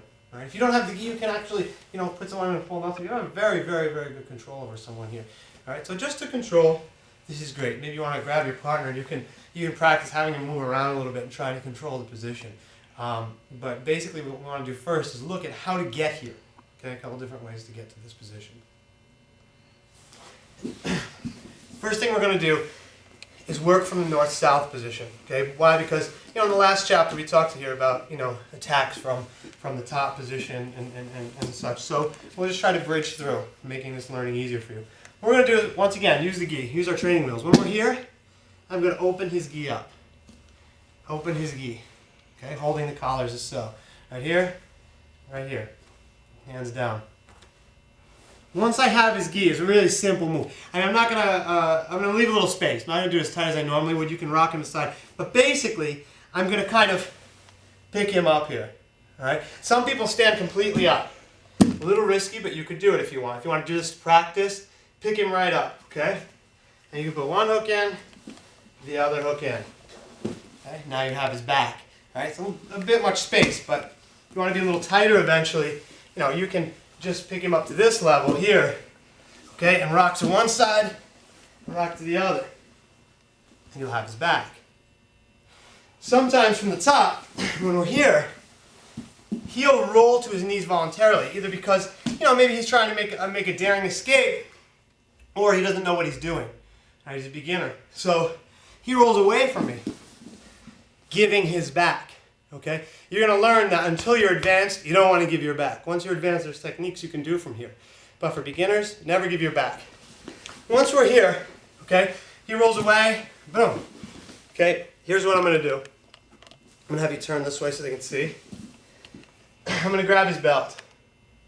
This is great because if he decides to change his mind, let's say he rolls away from me again, I can control him. I like to hold the belt here, okay? Once again, use the training wheels I gave you. All right, hold right here. The next thing, hold his collar right here. Okay, so both situations are 4 fingers inside. Once my foot is on his thigh, I can actually stand on it, putting both feet on the thighs. You can sit right here, okay? It's very simple. From this position, he can't go anywhere without me putting my hooks in, all right? If he decides to kind of throw me back, bump, my hooks go in, okay? So it doesn't matter. I can sit here and wait, he's in a lot of trouble, but I don't want to wait. I'm going to grab his collar here, point my toes down, you can see here. What I'm going to do is, I'm going to pull up on his gi and throw my feet down to get my hooks in. Okay? Now I'll have my hooks. I'm in a top position now, so it's very easy to spread him out by moving from here to here. Holding his collars. And what I'm going to do is I'm going to spread my body forward here as my legs kick back. Okay? I'm throwing my hips down. So it's very similar to the grapevine technique we did with the mount. Okay, so we're here. Okay, I'm controlling. If I don't have the gi, I can hold his wrists and spread him down. Okay, so I throw my feet back, my hips down into his back, and he has very little control from this position.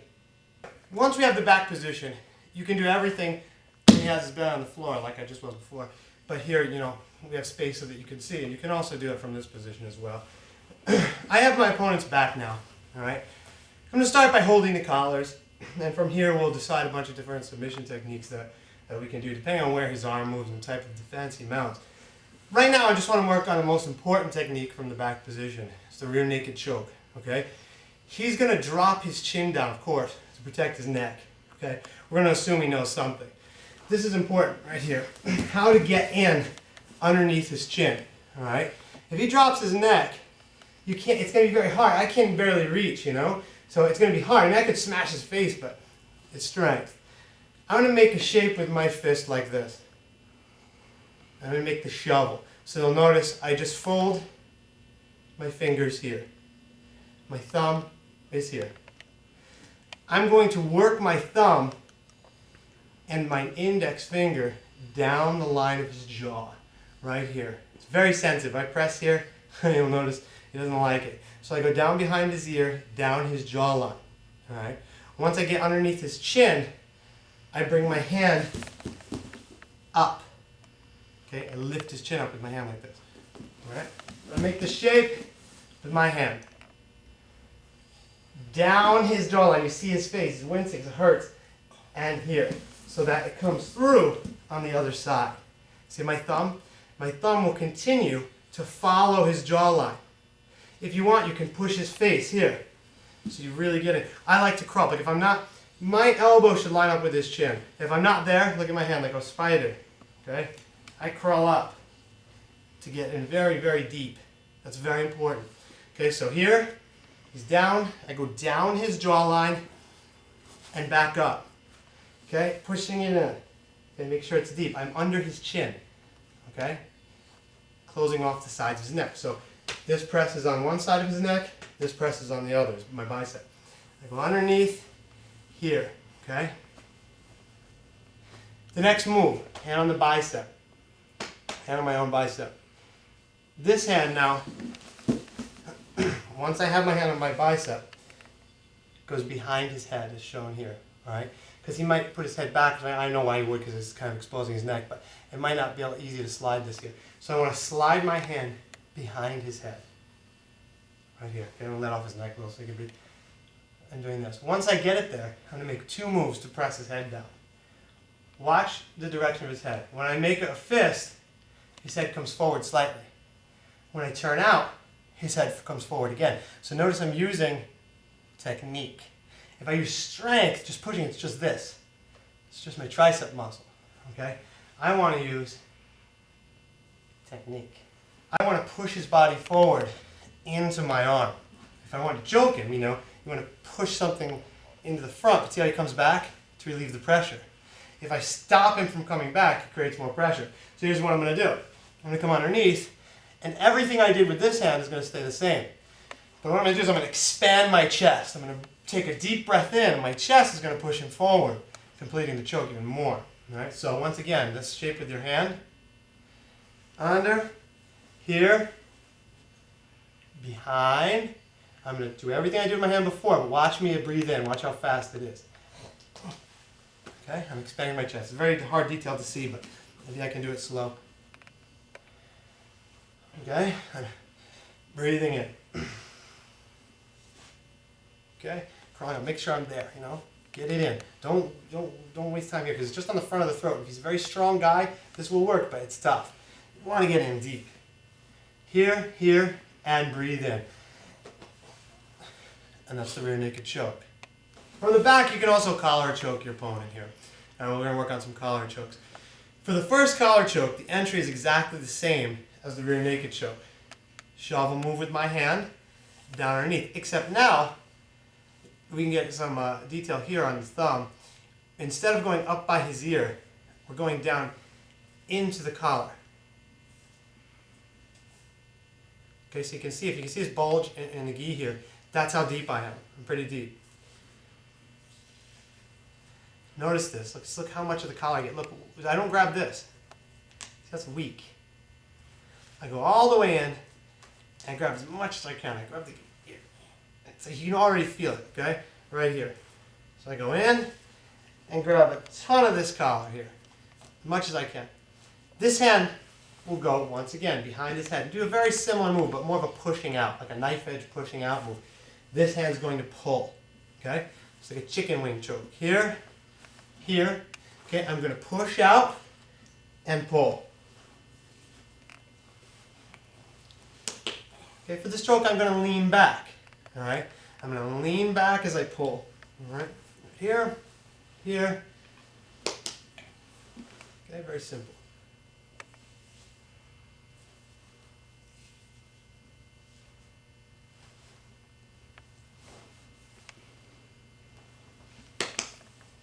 The next move we're going to do here, sometimes you won't want to use chokes, or you have children, and you don't have children choking each other, okay, doing damage to the neck. But arm locks are usually okay as long as they're responsible and they understand safety, they're being supervised.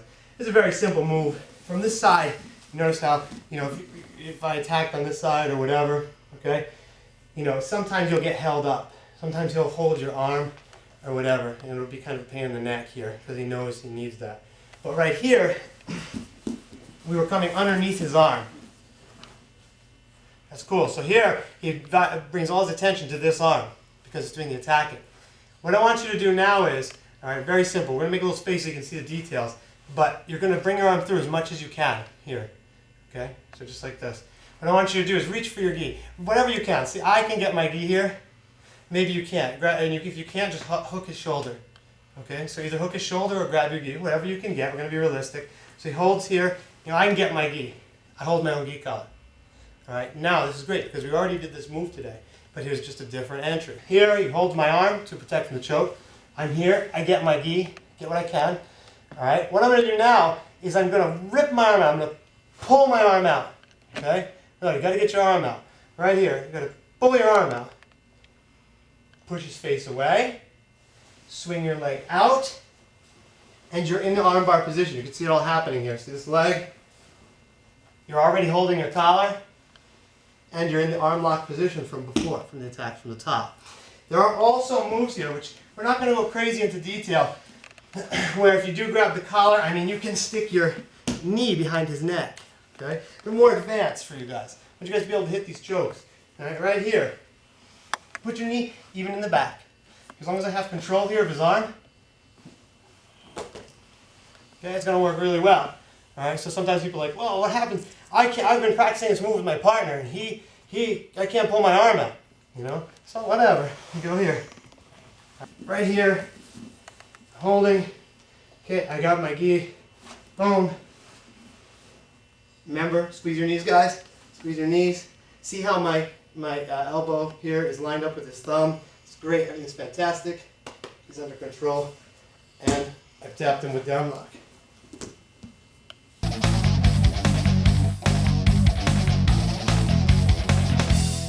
As you practice these techniques with your partner, don't use 100% resistance. It's important to get the fine details of each technique down first before you can try to do them with resistance. Otherwise, you'll develop bad habits and you won't understand the technique at 100%. I'm going to drop straight back to the mat, but I have to remember I don't want to hit my head on the back of the mat. I also don't want to bite my tongue as I fall. So keep your teeth closed, keep your chin down, and your hands up. Pull his leg into me as I puff my chest forward. Here, and drive off my back leg. Okay, to take him down. So I'm pressing forward, pulling in, driving off my back. As I come through, I'm going to twist my hand up and bring my elbow down. This creates a really nice wrist lock. Okay? If you want, you can just wrist lock a guy here like this. Okay? That hurts. More. All right, so once again, this shape with your hand. Under, here, behind. I'm going to do everything I did with my hand before, but watch me breathe in. Watch how fast it is.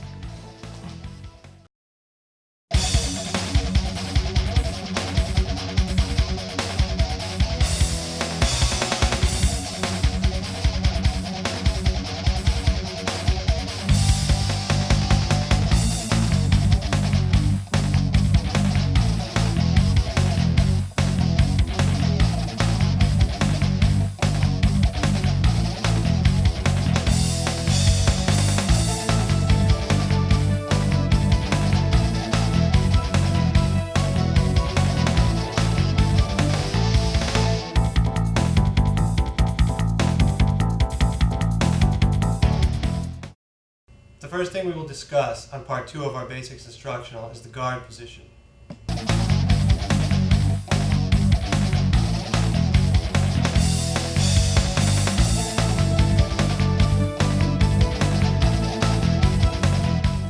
I'm now using my closed guard. Using the closed guard means my ankles are crossed behind my opponent's body. This can keep him from moving away from me if he wishes to do so, to escape my guard. Basically, the guard position means that I am controlling my opponent with my legs. A general rule of thumb is whenever you are on your back or fighting from your back, you want your opponent in front of your legs or controlled by your legs. So if I'm on my back and I'm here, it's bad for me, okay? Anytime I'm here, okay, or here, it's good for me. Okay, so the first thing just to go over very quickly is the closed guard. Once again, I have my ankles crossed. The closed guard is good for keeping him inside my legs so he can't get out, okay? But my attacks are very limited from this position. I really need to open my legs to do many of Jiu-Jitsu's attacks, okay? This guard can also be good if perhaps he's really trying to punch me, okay? Here, like say he's trying to punch me, I can hold around his head and keep him very close, okay? You'll notice that my hand is protecting my head from potential headbutts here, okay? Also, this side of my body, okay, is closed off. I can now wrap his arm, close my legs, keep my knees very close, all right? You'll notice that if I do it on the other side of my body, here, okay, you'll notice how my elbow and my knee are very close together, which makes it very hard for him to hit my ribs or punch me here, okay? Right here, real tight, okay? I can always do this or slip my knee in between. All right, so the closed guard is good for things like this. Also with the gi, all right, which is a nice training tool for you guys right now, we do have some attacks, which we will discuss first.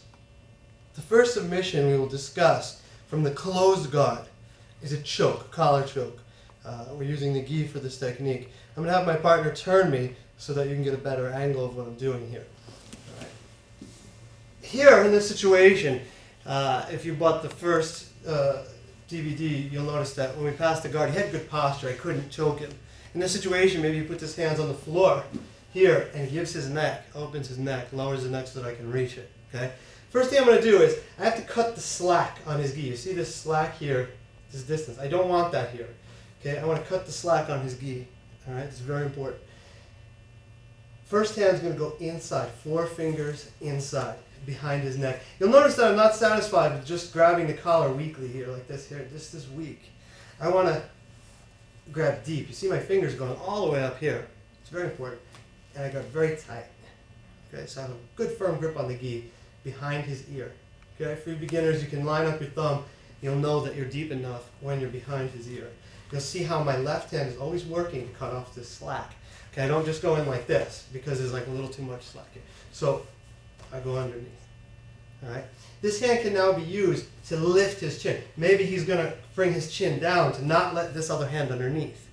Okay, I can lift his chin. If he tries to put his chin under here to make it so that I can't get under his neck, I can dig under, okay, to lift his chin. It's very important. I want to be on his neck.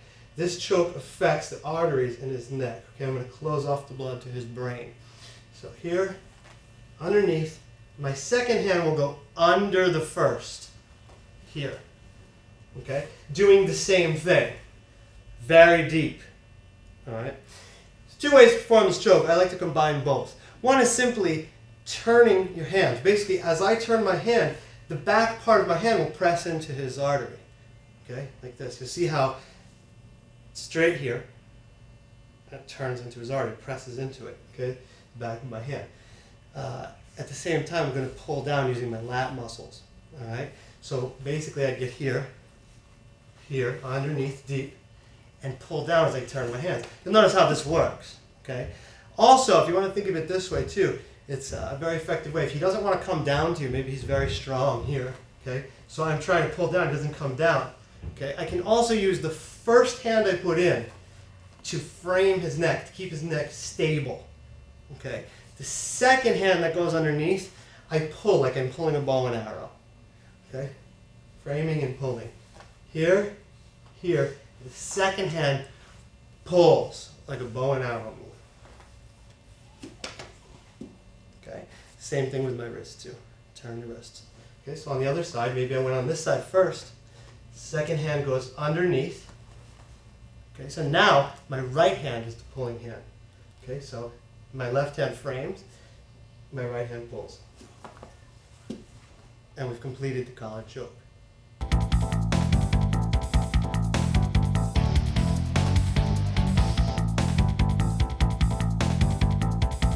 Our next option is to collar choke over with the second hand. Basically, the reason I would do this is because I put the first hand in and he really blocks this off here.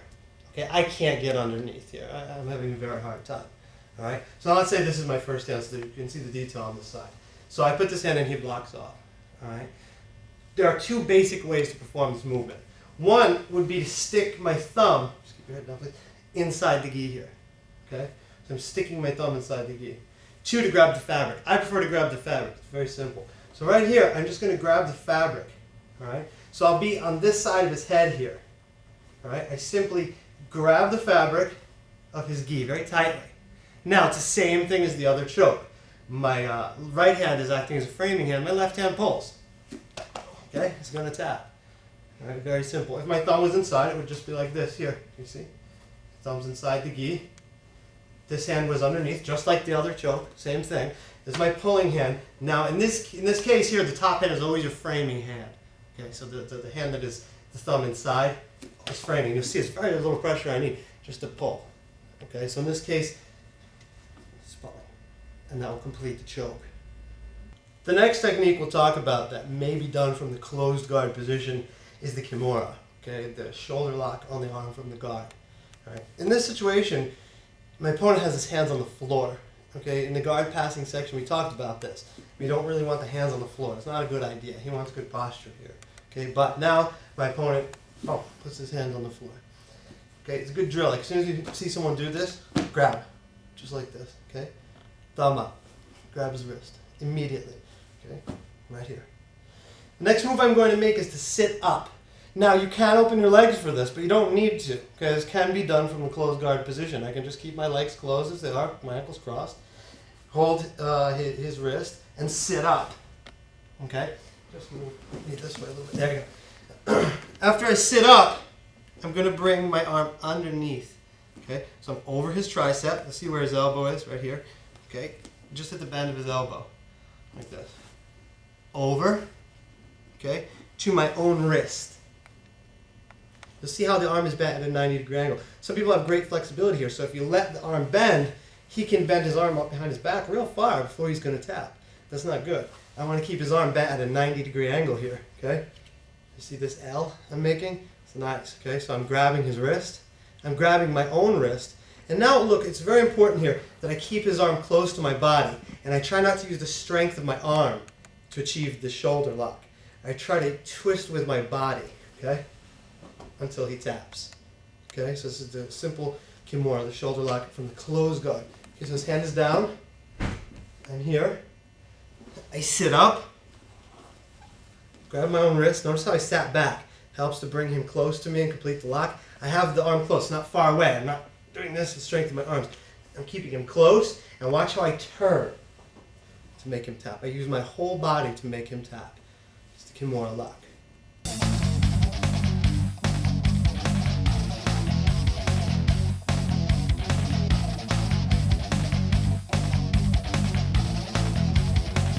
I may also do this shoulder lock by opening my guard. Sometimes my opponent will give me a little bit of resistance, and a nice way to get this with the legs, as we'll discuss right now.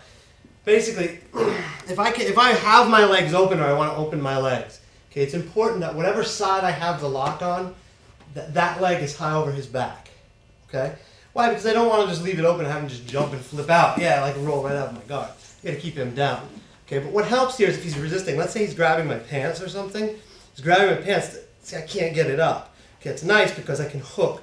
Notice my right foot. I hook under his ankle. Okay. What I can do now is to take away all his leverage. I can straighten his leg out. He's almost ready to tap now. Okay, and all I'm going to do is just turn a little. He's going to tap. Okay, so this leg. So basically the two things I've changed is I've put this leg high over his back and this leg is straightening his leg. Once again, I'm here. I went for the normal Kimura lock, okay, and for some reason I'm stuck. This leg stays high over, okay. If you were, see, he's bending forward. Sometimes if he's leaning back, I can't get my leg in here. So I kind of use my knees to bring him towards me. Now, I'll definitely get it. Plenty of room. I don't even see, I can feel it. Got my right foot underneath his ankle. Stretch him out. Now it's impossible for him to escape. It's very hard.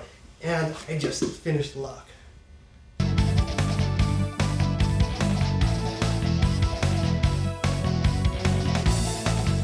From the Kimura position, sometimes my opponent will be very, very strong. So I want to work on a nice sequenced move that we can do from the closed guard. Another closed guard move. Submission move. My arm is already up over his neck. Like this. You can see the side here. Alright, but maybe for some reason I can't get it. He's holding my leg. Whatever. Okay, I can't get the move. We're going to go for the guillotine now. Alright? Basically, it's so simple. I'm already in the position.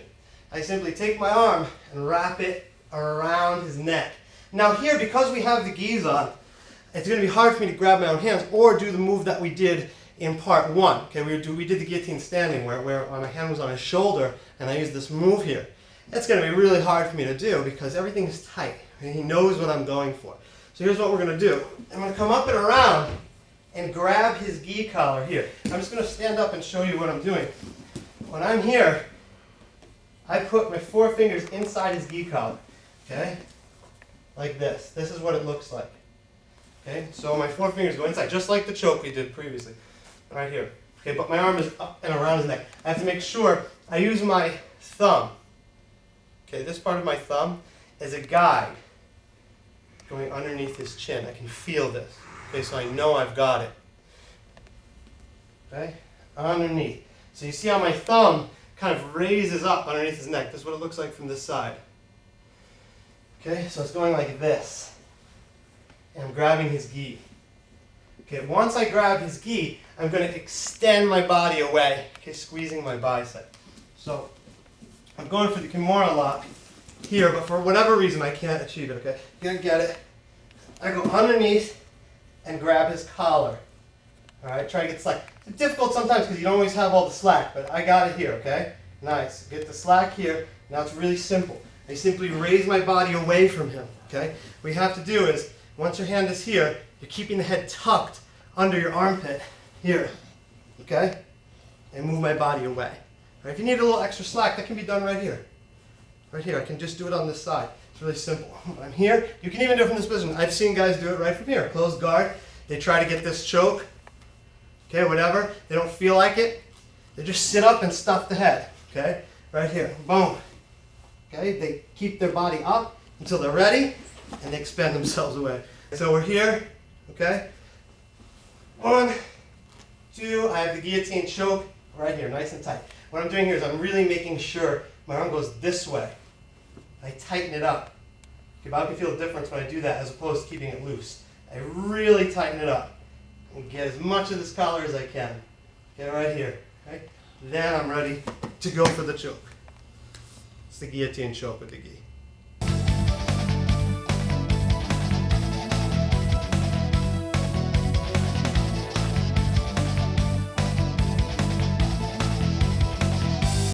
Although there are a variety of techniques that I can perform to submit my opponent with my guard closed, like I said before, it's very limited. Okay, I have other choking techniques, here, but those are, the 3 big ones that I'd like you to concentrate on as a beginner right now. The next 3 techniques we'll discuss, in my opinion, are the pillars of guard submission. All right?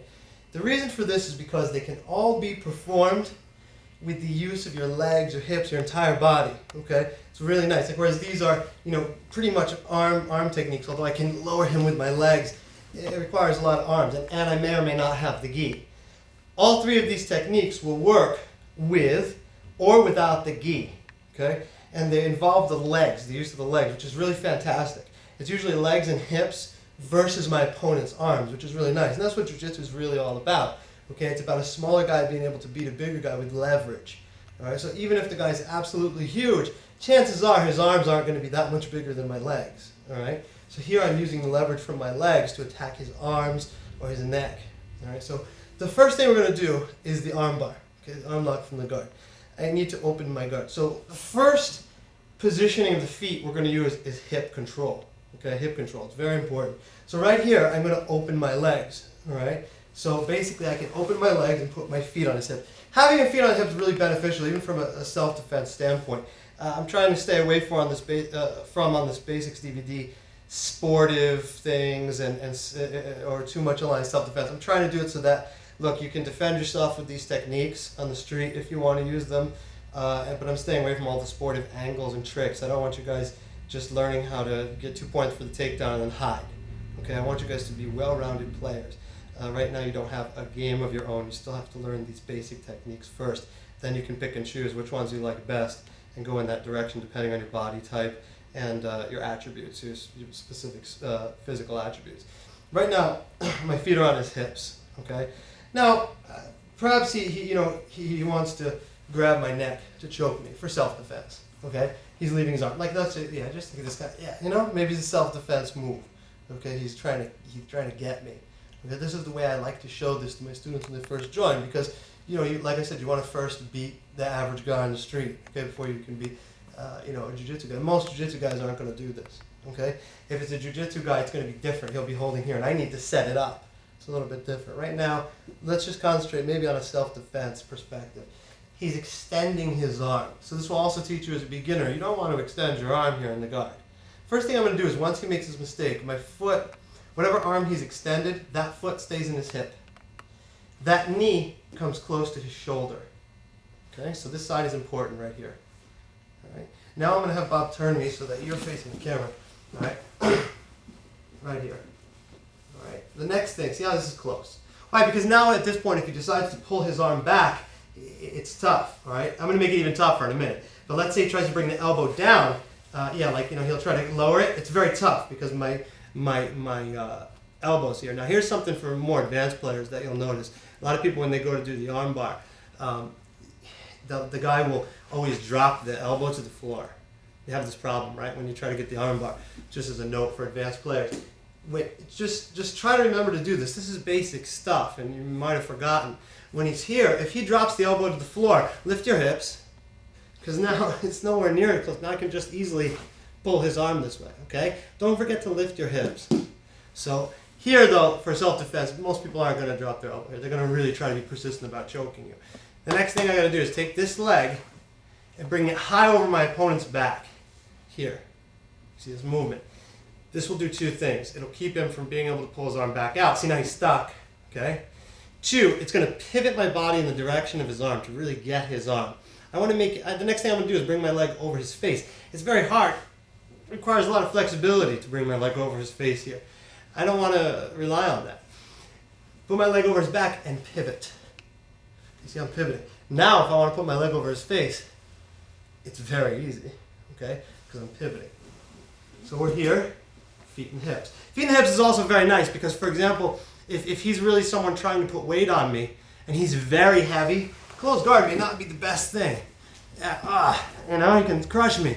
Here, this is nice for self-defense. I love this because if he tries to crush me, look, you know, I keep him away. All right, so this is nice. I like the feet on the hips. All right, so right here, feet on the hips. He's trying to choke me. This right here, leg high over the back. Now, I'm going to pivot. Watch how as I kick my leg this way, it helps me to pivot. I'm going to push off a little bit with this foot. Okay? Pivoting. Clamp down over his back with your foot. See? Now his arm is lined up. At this point, you may want to control and secure the arm. Okay? The thumb has to stay up. Thumb up. Okay? This arm will hook it here. I may or may not have the gi, so you just hook. Okay? Once again, for advanced people, if he brings his elbow to the floor, check it out. Let's say we're doing this and you're advanced. Lift your hips. Okay, that's important. So keep it here, and you can use your hips to control. This leg is still tight against his body. The next thing, if I want, his head is here too much, I can push his face, bring my leg over. Now notice how his elbow is inside here, okay, because this is what I'm going to lock, elbow lock, elbow lock, okay, so basic arm bar. My knees pinch closely together. You'll notice if you're might pull the arm bar pulls into your groin. All right, if you vice his arm, see how his arm moves up when I squeeze my legs? I'm vicing it. Okay, so it's not creating any pressure on my groin. My feet point down. The thumb is up. I pull his wrist down. I lift my hips. My legs go down. My knees are squeezing tightly together to finish the arm bar.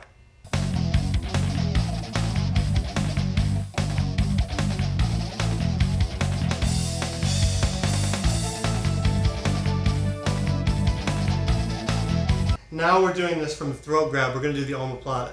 You're going to learn in this situation why I call them the 3 pillars of guard submission. We're going to do our first sequencing from the guard. Basically, we're going to set him up. We're going to go for the arm bar. We're going to use a typical defense or reaction to get my next move. The nice thing about the triangle, the arm bar, and the omoplata is they all connect with each other very nicely. They sequence together, and that's really what makes the difference between an advanced player of jiu-jitsu and a beginner, is that the advanced guy not only knows all the basics, but he knows how to combine them all to trick you. Okay, he's working a few moves ahead like chess. Right? So here, he's going to try to choke me. I go for my arm bar. Remember the arm bar. Okay, the arm bar move. All right, I'm going to go here, and he's going to be aware. He's going to feel the pressure and pull his arm out. Okay, once he pulls his arm out, his arm is left behind. At this point, once again, use your training wheels. Okay, use the gi. You're going to grab his belt. Okay, Bob, just turn a little bit this way so they can see this detail. Here, no, to me. Yep, this way. Okay, good. I'm grabbing the belt here. If you don't have the belt, you can grab the pants. Okay, whatever. There's a lot of different moves here that are going to work off this move. Okay, so the belt, the pants, whatever. So you grab right here. You got to make sure this arm is on this side of my body. Okay, if it's not, if it's here, you may want to take the opportunity to lift your hips and pull it over. So you're already starting to notice that there's a few moves that are similar to one another within each move, like the triangle. Remember when we wanted the arm over, we lifted the hips to pull the arm over. With the arm bar, we wanted the arm in the center of my arm, we lifted the hips. So it's the same thing here, but the key here, I want the arm on the same side of the body that I'm grabbing the belt on. All right, so once I have this, okay, come back this way, Bob, the other way. Yeah. Once I have this, I'm now going to bring my legs to the side. Same side of the head. So if you need easy keywords to remember, same side of the head here. Okay, and make the triangle. So now, again, I'm making a triangle. So it's similar. Okay, so triangle, arm, omoplata, they all have similar ingredients that make them very easy to learn together. All right, so right here, I'm holding the belt. I close the triangle. Put my foot down. This gives me extra weight, extra leverage, counterweight here. So if he does try to sit up a little bit, I have weight. It's harder for him to get up. I have extra weight out there. Okay, another thing is, if he tries to dig his way toward me, okay, my foot's going to be in front of his face. I can block him here. You see the job my left leg is doing. As you get more advanced, there's going to be lots of great techniques here. Okay, but right now, just do this. The next thing I do is I'm going to help myself up. I'm going to try to line myself up so I'm sitting side by side with him. All right, I'm going to get up. If I need to do this to get up, putting my hand on the floor here, that's fine. However you want to get up, okay, you get up. The next thing I'm going to do here is put my arm high over his back. Okay, right here. What I like to do when I have the gi is I like to open the collar. Okay, I like to open the collar here. Hold the collar. Okay, if you don't have the collar, you can just hook underneath his shoulder. You can grab his wrist, whatever. Okay, but you're holding over his back so he just doesn't flip himself out. Here, notice how his hand, his arm is controlled. It's trapped. Okay, between my upper thigh and my stomach. Trapping it so you can't get it out. All right, this is here, high over the back. Next, he may still try to sit up. You notice how his shoulder's pinned? I need his shoulder pinned to complete the movement. He may sit up. If he sits up, nice little trick, is kicking your leg straight down. It's going to push him to the floor. Still holding over his back. Bring your leg to the side. This leg goes out. It's going to help me sit up. This leg's going to push me forward. Here's a little detail very few people show. You see how his arm is bent? Remember when we did the Kimura lock? When his arm was close to his body, not at a 90-degree angle, it was very easy for him to escape. I want to put his arm at a 90-degree angle. How would I do that? Well, there's a couple different ways we can do that. We can simply grabbing over his back. We can just put my foot on the floor, push myself away. Now, do you notice this space here? Okay, that's nice. More pressure is going to end up on his shoulder now because of that. Another way we can do it is if we have the gi. It's kind of a nice technique. We can open the gi. Okay, right here. Grab it like this. And I pull up on the gi and dig my elbow into his back. Now I can push his body away with my elbow. This actually caused a bit of pain. Okay, he's tapping from down his back and his shoulder. I can tap him here. Okay, like that with two hands. It's nice. But I have very good control over him. Okay. Push away, but by pushing away I can make this space. Okay, he's locked. I feel his arm now. He's locked nicely. My leg is here. Put this leg back, and I sit up toward his head, not forward, right toward his head. To finish the omoplata lock.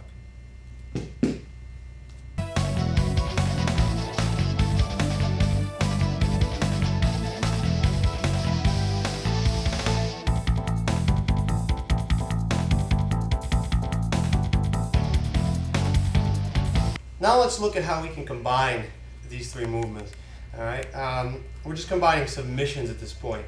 Like I said, I consider them the pillars of guard submission because no three other moves from the guard combine so well as triangle, armbar, and omoplata. Right now we're going to do them in this order. We're going to do the armbar to the omoplata just like we did before. Then he's going to try to escape by coming around. Okay, we're not going to go so heavily into this escape right now because it's not the escape section of the DVD. But he's going to do a pretty standard sit through escape to come at me again. Okay, as he comes at me, I'm going to go for the triangle choke. After the triangle choke, he's going to do a pretty simple defense, and we're going to go back to the arm lock with a few other minor details here. Okay, so I'm going to go for the arm bar right here. Okay. Boom, we already did this combo. He pulls out, omoplata, he sits up at me. I open my legs, and right in the triangle choke, one arm in, one arm out. Right in the triangle choke. Notice how his arm's on the floor? No problem. My foot goes in his hip. You see how, watch how as my foot goes in his hip, my knee comes up, boom. Hips up, cross, triangle. Now he might look up to try to avoid the pressure on his neck. I bring my leg over his face. Okay, back to the arm bar. It's the same. I lift my hips, thumb is up. Okay, you'll notice one thing though. I cross my ankles here. Why? Because this foot is going to help keep this foot on his head. If I do it here, it might slip off. Okay, I cross my ankles, it's not going to slip off at all. Squeeze my knees together tightly. Lift my hips. I have the arm bar again. Okay, arm bar, omoplata, triangle, arm bar. Okay, all working together. Okay, so here, if things don't go right, I can always come back to the omoplata. Okay, again, so they all go together. They sequence very nicely. So again, let's do the other side. So this drill you're going to practice over and over if you train at NIMAD. Over and over and over. Here, boom, boom, he pulls out. Go for the omoplata, he comes up. Boom, triangle. Okay, arm bar. Okay, sequencing. This is going to make the difference between a beginner student and an advanced student of Jiu-Jitsu.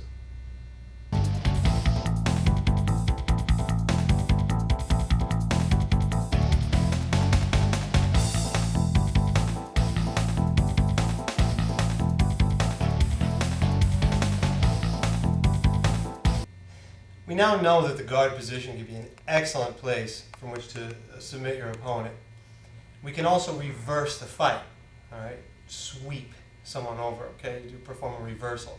Sweeps, reversals, takedowns, very similar type of thing. Basically, I started on the bottom, I turn him over, now I'm on the top. Before we go into any sweeps at all, I want to talk about just a really simple move for you guys for self-defense. All right, it can be done right just like this. Sometimes you may not want to be on your back, depending on your fighting surface. Perhaps he pushed me down.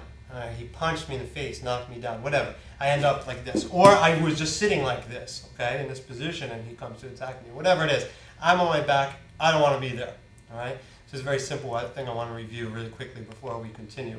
Now, let's say he's standing. Please stand. Let's say he's standing up, okay? I'm going to be exactly how I am. You notice I always sit like this. Okay, this is very important. It's a good position for this kind of defense. What I'm going to do here is you'll notice how my right arm is on my right knee. Okay, it's attached. In case he goes to kick me on the outside, okay, like a wide kick here, I have a block here. If you've ever caught your shin on somebody's elbow, that really hurts, okay? It's a nice block. Okay, so I have this side protected. Okay, I can always duck my head in, whatever. Side's pretty nice and protected, okay? And I also have, of course, this side protected. I can always swing my arm around to block my face. So regardless, my elbow kind of stays near my knee somewhere, all right? And this arm is a buffer hand, okay? It protects me a little bit, all right? The next thing I'm going to do is, this hand is on the floor. For this next move, my right leg and my left hand are going to be planted firmly on the floor. I can lift my body up with them. So here's what I'll do. I'm going to lift my body up. I'm going to use the bottom leg to kind of kick his knee, or just to lock it out and push him away. This is like a finishing move, okay? I'm just pushing him away, okay? If I do it hard, it kind of hurts, okay? So just be careful with your partner if you're doing it. But come up, boom, okay? Kick him away. As I kick him away, the leg's going to slide underneath me. One, notice how my hand's out here so I don't get hit. Through. One, through. Look how wide I am. Why?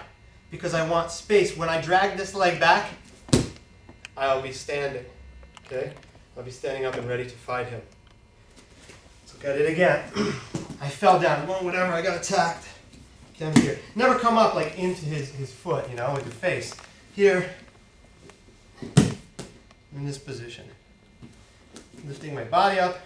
One. My legs wide. Not here. Okay, here. Hand out. Eye on your opponent. Up to your feet. I'm ready to fight.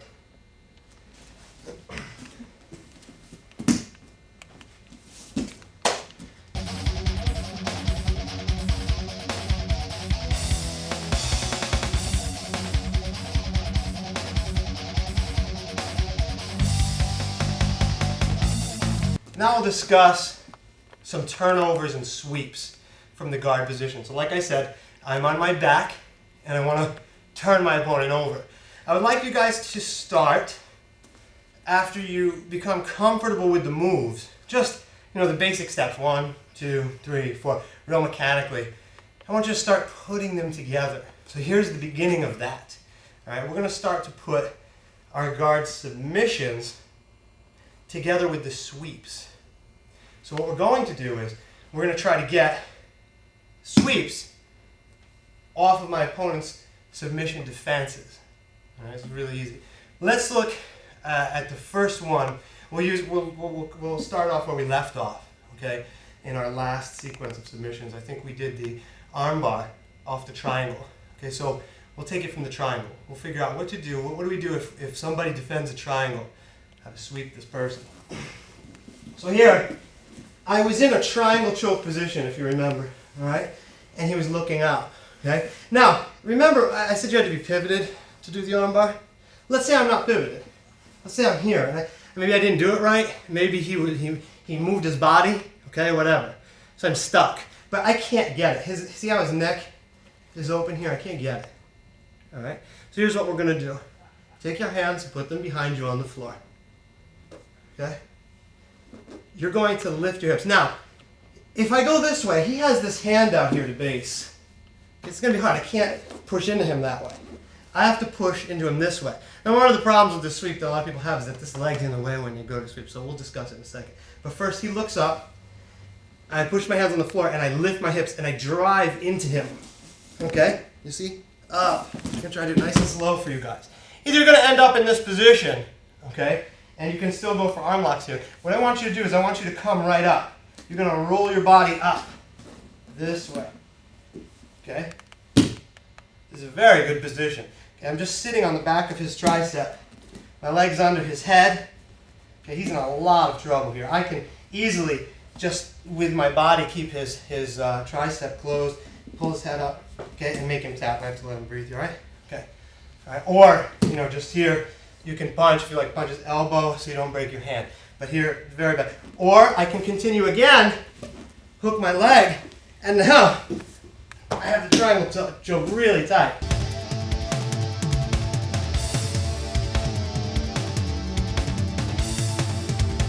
All right, now we're going to go from the armbar and use his armbar defense in order to sweep him. In this case, we did it before. We went to the omoplata when he resisted. So we were here, okay, and before he pulled his arm out. Now, he's going to keep it here, okay, because I have my legs tight, and maybe he knows that I want to go to the omoplata. He's going to, like, hold his hands or something. He's going to close this space. Okay, so when I'm here, what I have to do is, I have to try to get my hand in deep, all right? But just bring your leg toward me, spin me this way so my head's facing. Yep.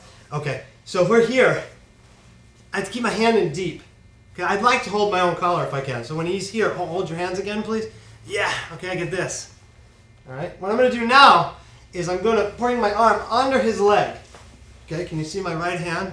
Okay, under his leg, just like this. All right, I'm going to hold his leg. What I'm going to do now is really easy. A lot of people try to push him back. That's not the way to go. What I'm going to do really is I'm going to just rock to my left. Okay, so I bring his head straight down. So I'm keeping everything closed and tight. I'm lifting and I'm just going just to my left. You see? Dump him right over. He has no base there in that direction. Okay, so we'll come back. Okay, so I went for the armbar. He's covering, so I gotta hook this in, okay? Otherwise he'll get out when I do it. Hook underneath his leg, rock to my left. Okay, let's look at it again. This is a very simple sweep. I love it for beginners because it's so easy. Here, here, underneath his leg, okay? Rock to my left and sit up. Now I have him pinned with my legs, okay? So I'm going to take this opportunity just to talk about this armbar situation, okay? You're going to see, especially on a lot of advanced video series, instructional series, a variety of ways to loosen the arms. Because what do I want? Just like I did the armbar, I want to have his elbow here, okay? We did this, I think, in the first part. Okay, and we want to have this arm lock, okay? Jujigatami arm lock, okay? Shove, brasso, okay? Whatever you want to call it, just straight arm lock. He's going to grab his arms and fold his arms. All right, so a lot of people do this. There's two things that he could be doing here. One, he could be using this hand to pull this hand towards him. If he does that, look, you can scoop it up with your feet. Maybe you see how I do that? Don't cross your ankles necessarily the whole time. But when you scoop it up with your feet, okay, keep this foot pinned over his head. I can simply cup this arm and pull it toward me. He has no pulling power anymore. Okay? Here it's easy. I could just scoop this out and get it. 2, he's strong or something, or he's holding his own gi collar or my pants, whatever. Okay, this is another situation. Instead of pulling, I can hook under his arm here. All right. If you want to use your hand here, that's nice too. Okay, my hand's here. And I'm going to lay completely on the left side. A lot of people try to do this they try to pull back first. Don't pull back. Lay completely on your left side. As you lay on your left side, just kick down with your face, like rub his face a little bit. Okay, pushes his body that way and his shoulder this way. It's going to make a lot of pressure on his arm. I'm basically going to lie down, making pressure on the shoulder. Okay, so I'm here and I'm going to drop straight to my left, this way. It really gets the arm off. Okay, so here, this way. Okay, I'm here. Be careful with your opponent's shoulder and straighten out. Let's take another look at the sweep. Okay, so let's put this move together. I'll turn this way a little more so you can see my hand, please. So we're here. We go here. He covers everything. So I secure my own gi underneath his leg, drop him to the side. Okay, really simple. All right, let's look at that again, a little cleaner. Under his leg, drop him to the side. That was nice. Right here, he's grabbing both his own arm, okay, and everything. So I pull him toward me first, releasing the ability of this arm to pull this arm in. Pull it toward me. See how it's gone? No more leverage. I lay completely on my side, roll out, and I've got him in the straight arm lock here. Okay, squeezing these together, pulling the arm down. This is covered in the first section. Okay, the first DVD.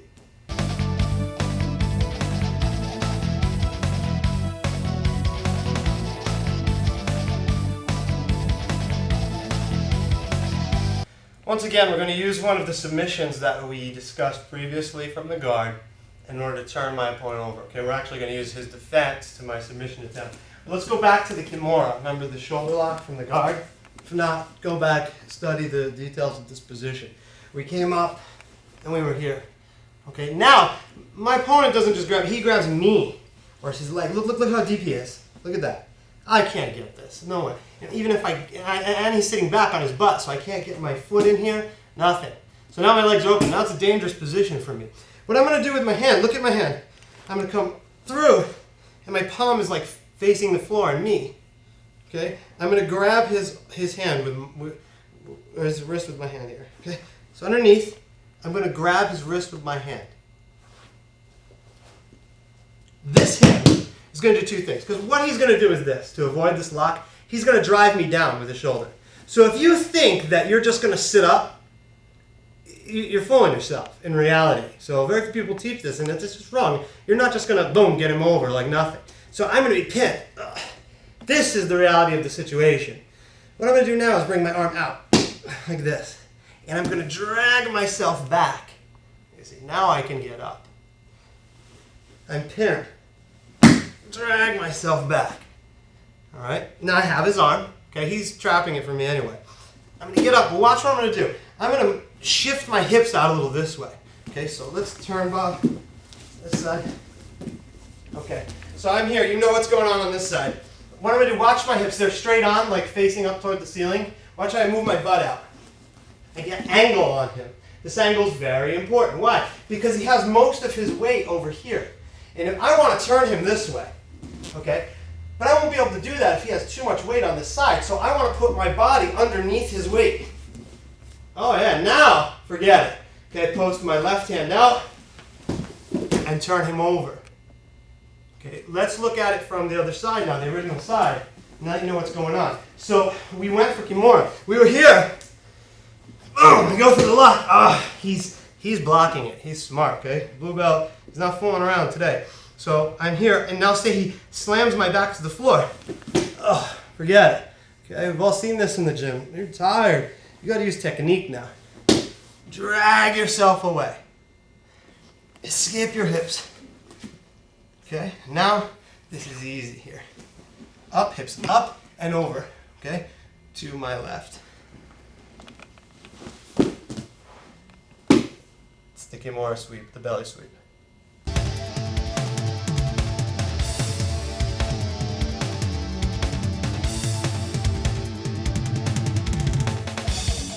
Okay, now we're going to work on some reversals, some sweeps.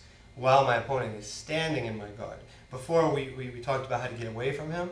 Now we're going to talk about what to do when he's standing up and we want to get a hold of him. One important thing to remember if he's standing up is this. Okay? When he's standing up, he may try to kick me. So what's nice to do here is just grab his ankle. Just check it out. He can't kick me with this foot. If he tries to kick me with that one, he's going down. Okay, so here, he's not going to be able to kick me at all if I grab his ankle. All right, because all I'm doing really here is very simple. I'm pulling his ankle and I'm kicking my leg out. I'm just pushing his hip. See, because he took this foot off the floor, he's done. So just keep that in mind, okay, for self-defense. All right, the same rules apply. Like if he tries to punch me or whatever, I can still use this. And here, boom, right in the face. Okay, or the groin, whatever. Okay, the knee. These are very, very sensitive areas. Boom, boom, right in the chest, in the face. This is all gonna hurt. Okay, so it kind of goes without saying. All right, but the ankle is very valuable for self-defense. Just from my own personal experience, trying to translate that to you. It's just such a simple technique, and he can't get away very easily. He can't move. You'll probably end up sweeping him. Okay, if he stays very close to you, you can grab both of the ankles. Okay, so what you do here is you just pull his ankles and kick with your feet. He's going to go down. As soon as this happens, you want to get up immediately. Okay, you want to come up right away. All right, that's simple. If he's standing right over you, okay, if his head comes above your head, all right, this is a very simple movement here. If his head comes above my head, I just lift him with my legs here. Okay, really simple. Okay, so right here, his head's above my head, I lift him. You want to practice in the school, it's really good for your leg strength. Just kind of lifting him here, okay, keeping him here. It's good for your leg muscles and stuff. Okay, so right here. So I lift him. Once I have him lifted, I'm going to roll over my shoulder to get on top of him. Let me just show you this move here. If you could, excuse me, please. To roll like this, if I want to roll over my shoulder, not my neck. Put your arm out, tilt your head, and roll over that shoulder. Okay, so that's really all I'm doing. Please come back. So he's here, up. Okay, see how you can keep him balanced? You don't keep him like this in the fight, but it's good practice. Over your shoulder, okay? Over your shoulder, that's kind of poor. So right here, we're going over the shoulder. His head's above mine, and roll over my shoulder. Okay, now I'm in the mount position. Like we discussed on the first DVD, we have a lot of attacks from this position. All right, so those are the two basic sweeps, feet in the hip sweeps while my opponent stands. Okay, really easy. Now, let's look at a few more complicated details here. Okay, still beginner moves. Once again, we hooked his ankle. It was nice. Right here, hook behind his leg. Why? He might try to step back and away. Step back and away. Start to lose him here. All right? So now in that case, I'll hook behind his leg. When he tries to step back and away, impossible. I can grab his hand. Use your training wheels, your gi. Okay? You can always grab the wrist if you don't have it. What I'm going to do is I'm going to pull, push, and pull this leg toward me. Here, really simple. I use the arm to pull myself right up on him. Look at my hips when I'm here. Hips first. Hips first. Don't bring your head first. Because the guy knows jiu-jitsu, you'll put this leg in between you. Okay? Right here, hips first. See, he can't get his leg in there. Hips first. Let's look at it again. Let's do more of an angle like this so they can see the foot. Here. Here, you see this foot? Boom. Grabbing. Hips first, guys. Okay, here. Look, even though my leg seems folded, don't worry. When I'm in mount position, my foot's going to be there anyway. So here, look. Hips first. Okay. Hips first. To the mounted position. All right. Now, let's sequence this a little bit here. My opponent might be smart. Okay. He senses this. Like, oh, geez, I don't want, even if he doesn't train jiu-jitsu, he doesn't want this leg here. So maybe he pushes it with his hand. Okay. Giving me some trouble. All right. So this is going to change things. Since he wants to come around this way, I'm going to put my hips there. I'm going to escape my hips. See this? Watch my hips. Shift. Now he feels off balance. You can see. I put this foot right here. Just move your hand, please. Okay, you can put it back. Now, this foot drops down. I'm going to pull with this hand, kick out with this one, and sweep his leg with my left leg. You see that foot behind there? Okay, so right here, he's going to go. Oh, the same thing, get up. And notice I won't go to mount, just go here. And get up on him.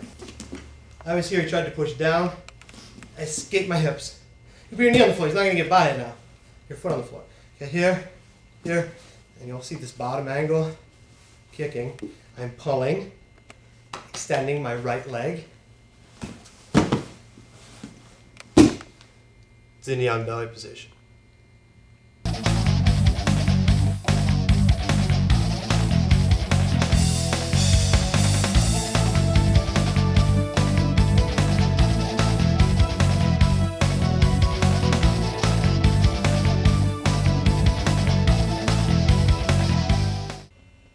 Now let's work on some escapes.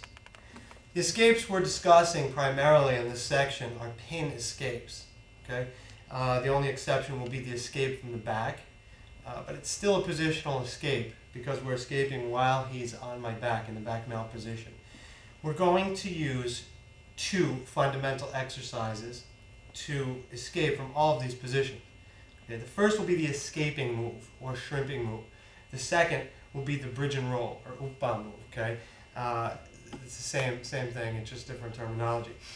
The first move I want to discuss is the escaping move. Every jiu-jitsu school, anywhere, you're going to see them do this move. They have it in judo as well. I'm going to lie flat on my back. Okay, right here, just comfortably, and I'm going to shift. I'm doing a sideways sit-up. Okay, just to show the move here. This is the way most people do it. You extend the leg. This leg is up. Okay, from the outside leg, I'm going to shift my body away and push out. Okay, like that, like I'm touching my toes. And I'll flatten myself out. You'll see how I shrimp back as I do this, okay? If I do it on the other side, this is what it looks like. Right here, see how I'm on the balls of my feet? And you'll see that you'll start shrimping down the room. Here's a few adjustments that I've noticed through my training I'd like to share with you. 1, you'll notice that if you just do the movement like this, you get a certain amount of escape, okay? What I like to do here is put my leg out farther. I get even more distance now on my escape. Okay, so that's one little detail I picked up. Moving your foot out farther. All right, another thing is I do it with both feet. And before I do the movement, I pop my hips up, I bridge up. Okay? So I bridge up and escape. And bridge up and escape. I like to make this a habit.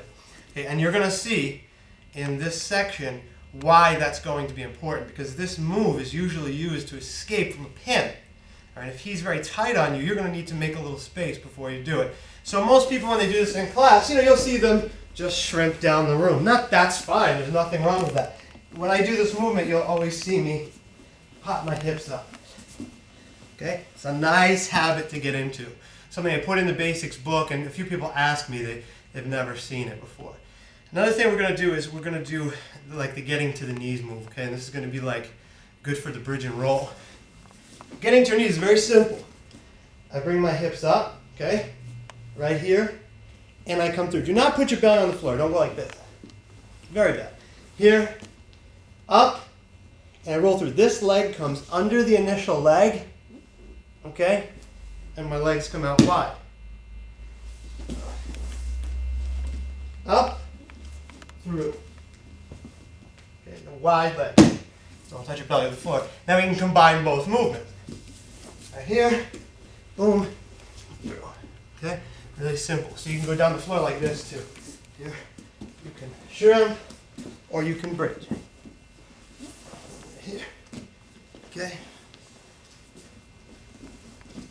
Okay, so bridging, okay, getting to your knees, shrimping. Very simple. First thing I want to talk about now is how to use these two movements versus the mount position, the pin. Okay, so Bob, if you come in, Bob's gonna mount me, okay? He's gonna be on my chest. I'm gonna do the simple bridge and roll move, okay? I'm gonna trap his arm here. Don't trap his arm with the opposite arm. Don't do this, okay? Don't do this. You give him chokes and arm locks, all right? He could easily choke me here, all right, or arm lock me. I take care of it with the same hand, just like this. Nice. On the side, now I've determined the side I want to roll to. Why? Because if I just do the bridge and roll move, like to my knees, he can post his arm out. Okay, here, just post your arm out when I go to bridge. Just here. Okay, see, it's here. Or his leg. So I want to trap both sides. Holding here, just pull it down toward you. Okay, I like to avoid doing this because if he's strong, he's going to pull his arm up underneath. Here, I can't use my arm now. I don't like that. I like this. Okay, he has less control. Here, my foot's trapping his foot. All right. I'm going to bridge up, and I'm going to roll through, just like I did during the drill. All right, but let's look at the angle. This is the most important part. Let's get our heads lined up with the camera here so that you can see the angle. I'm not rolling over my side. I'm rolling here over my shoulder. So I'm here, rolling up, look over my shoulder to escape the mounted position. We'll be here.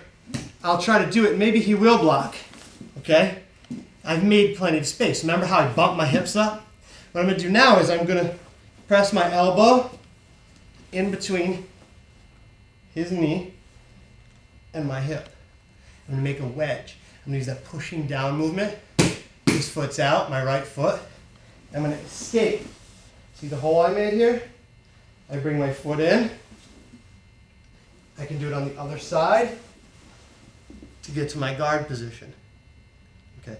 You can do this move without the bridge. I'm combining them, which is quite nice, but without the bridge, it's simple. I'll share a little trick with you guys. If you want and they're on top of you, you kind of got to worry about collar choke, so I shrug my shoulders. You don't want to give your arms, but here, just sit up for 1 second, please, Bob. You can grab the belt. Okay, grabbing the belt's nice because it ensures that he can't get my arm. I grab the belt and I stick my elbows in at my sides. And so if I just want to do the escaping move alone. So he can be down, I'll just shrug my shoulders.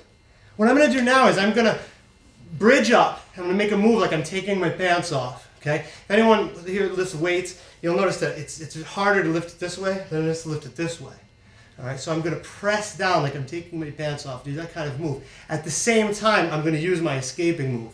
So my arms are safe from attack. I'm here. I'm going to go to the side, I'm going to escape and push him down. See how my arms are locked? Now my arms locked, he's not going to be able to get back. Put this here, and I'm in my guard. Okay, so these are a couple different ways I can do that, just using the escaping movement or bridging to your knees. All right, so 1, 2 escapes from now. These are 2 basic escapes. A lot of times people will teach this escape. The escaping move is very important. You call it the elbow escape. That's fine. You can do it from here, protecting your neck with your hand and just wedging this arm in here, escaping. It's very effective. You can also push the knee in here if he's far enough down, wedging and escaping. It's all the same basic concept. Okay, so bridging and rolling, wedging to escape. 2 extremely important things. All right. These moves also apply when he's at my side. Okay, so I like to try to make this easy. I don't want you guys to think of this move like an entirely separate thing. Like, here's my mount escape. Here's my side control escape. Make it all one big escape. So you're using these 2 moves no matter where he is. It's nice because when the guy gets on you don't have to think before you react. You just react, go. Okay? You don't have to think about this too much. You think too much, he's going to secure his position, you'll get confused. It's difficult as a beginner. So here in side control, maybe he's holding me here. Okay, look.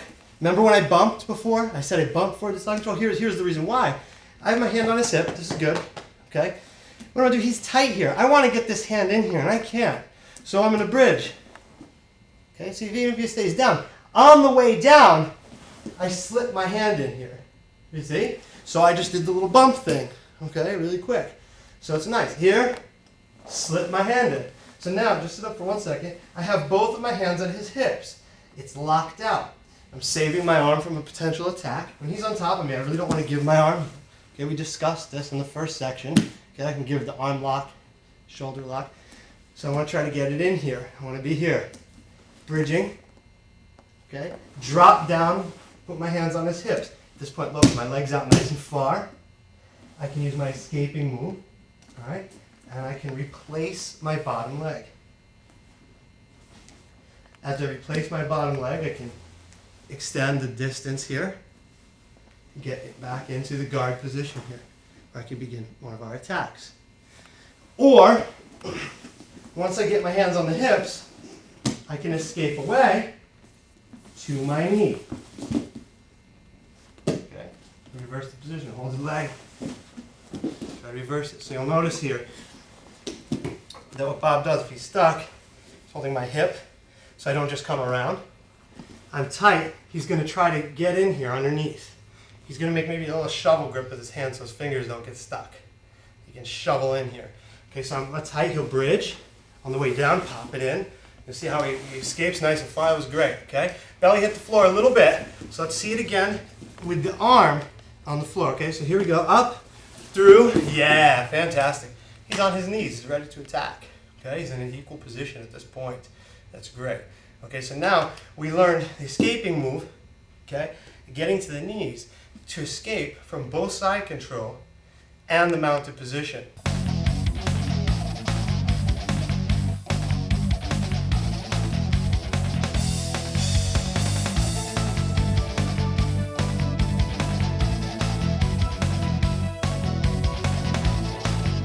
Now my opponent is going to have me in a headlock position.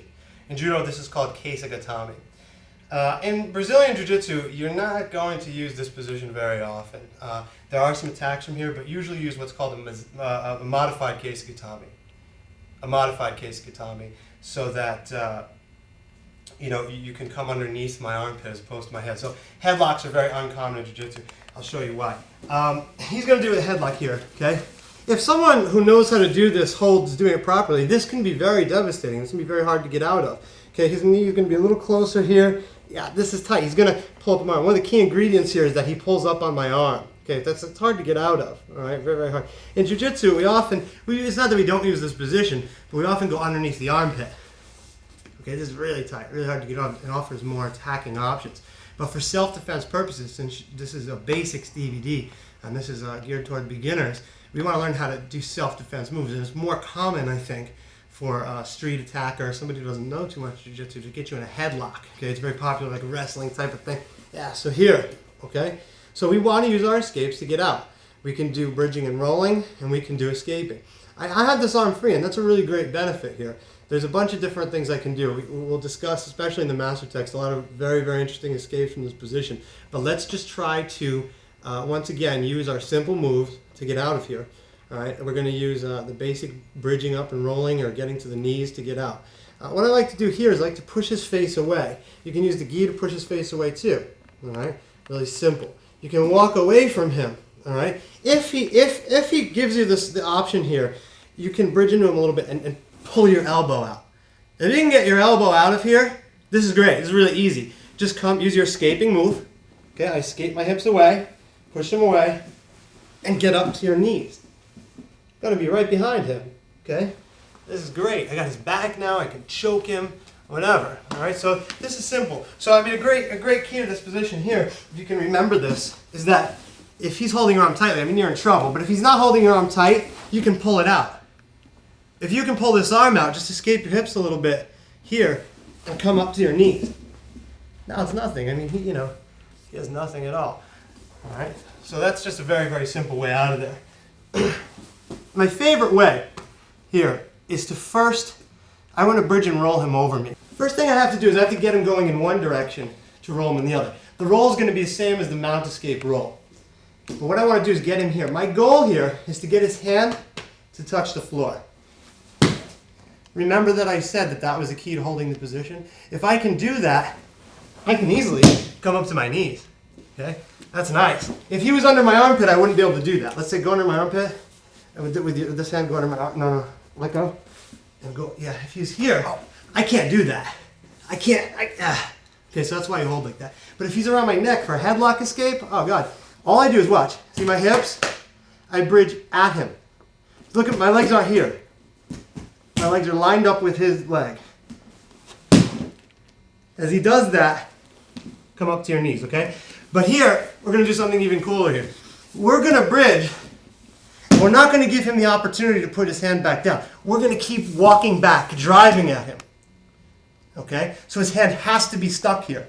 He cannot remove his hand from here. Because if I stop, he can pull his hand back. Okay, I don't want to stop once I get momentum. So let's go back here. So I want to get my momentum and continue to move. So here, and I keep walking. I'm going slow motion now so I can talk. I keep walking, so he needs to have his hand here. He keeps it here. I don't bring my hips back down, and I bridge and roll him over. It is very important that you do not bring your hips back down. I am here.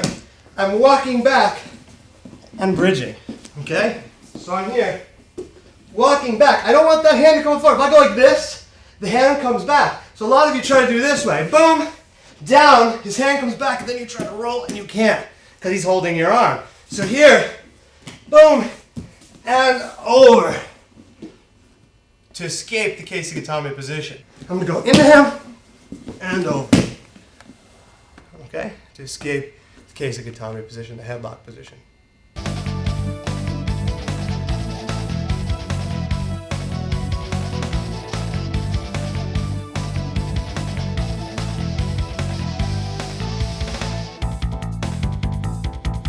The back mount escape. All right, it's a very dangerous position. So Bob, if you just get my back. Right here, Bob has my back. He's trying to get me. All right, right here, he's just controlling. This is not threatening. If someone's both arms are underneath, this is good for sport, for points, but he is not going to tap me yet. All right, what I got to worry about is when he goes to choke. All right, so he goes to choke. Now I have to worry. All right. What I'm going to do, an easy way to remember this, is you can either hook here, right here, and hold the fabric of his gi here. Okay, you have to pull down. Okay. What I'm going to do now is bridge up. Okay, I'm going to turn so you can see. Boom. Bridging up. Okay, really simple.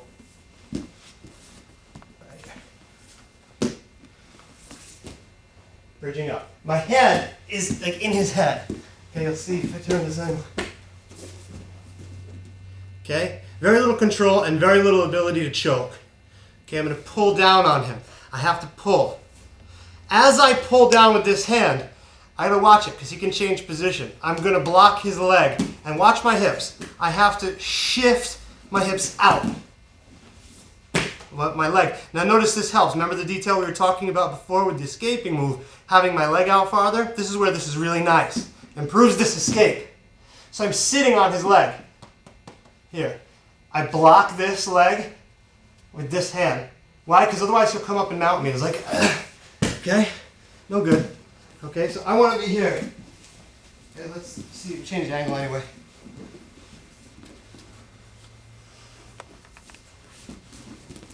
Okay, so here, I'm pulling down, I escape sitting here. Okay, just change the angle. Yep. So I'm sitting on his leg, blocking here. If I can't reach it, that's fine. Just keep it for a block. You'll feel it. Okay. I'm going to escape. Okay, here. What I'm going to do now is, let me just show these people here. I'm bringing this arm over his body, and this one controls his hips here. So I'm in what's called reverse Keisagatame position, a modified Keisagatame.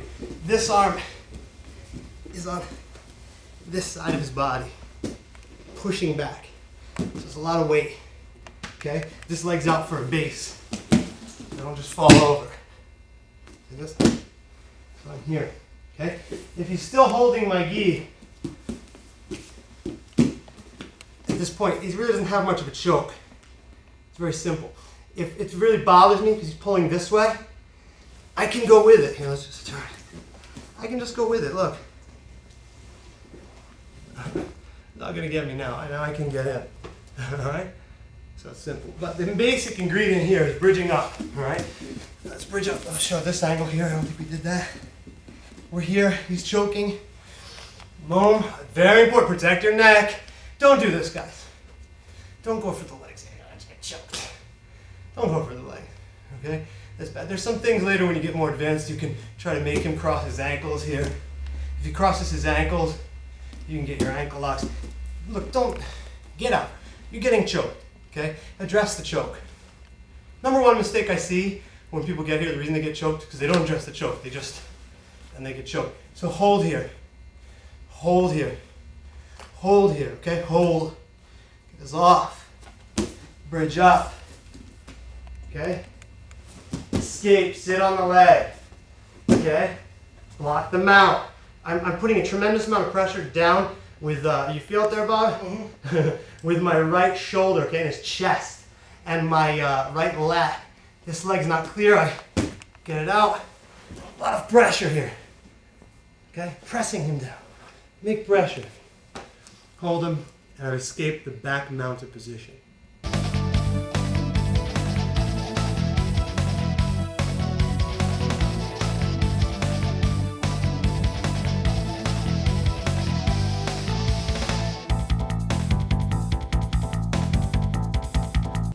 So you can see how I wanted to concentrate on the escape section for beginners on using 2 moves to escape a variety of holds. All right. So here we had the back.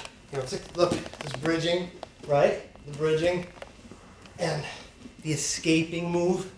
You understand? Okay. So it's all this movement here, or getting to the knees. All right. So it's all the same thing. I want to try to give you guys 2 solid moves that'll get you out of a whole bunch of positions. This is important. Instead of going over, 20 different escaping techniques, and if his hand is here, you turn this way. It's a lot to remember, okay? We're talking about white to blue belt is anywhere from, 8 months to 2 years, all right? I can practice this thing for 10 years and not have it exactly perfect, okay? So I want you guys to concentrate on learning just a couple techniques at 100% instead of 100 techniques at 20%, all right? You really have to try to get these 2 moves down. They're very important, and they're going to help you through so many different positions. If you don't learn these escaping movements properly, you will build a house with a weak foundation. Okay, these are foundation moves. These are the bricks of your jiu-jitsu. All right, so here, let's look at the back position escape one more time in full speed. Or here, address the choke. Address the choke here. Bridging back. Escaping your hips. Okay? Sitting on his leg, blocking the mount. Coming through, laying on him, pressure, pressure, pressure. Okay? Really important. Okay? If this hand is here like this, you can very easily pull his hand, this bottom hand on your gi. It's really easy to pull it off. Like this is nothing here. Okay? Easy. You can even roll your body away from it. Just that rolling away from it's going to get it off. Holding here and escaping the back mount position.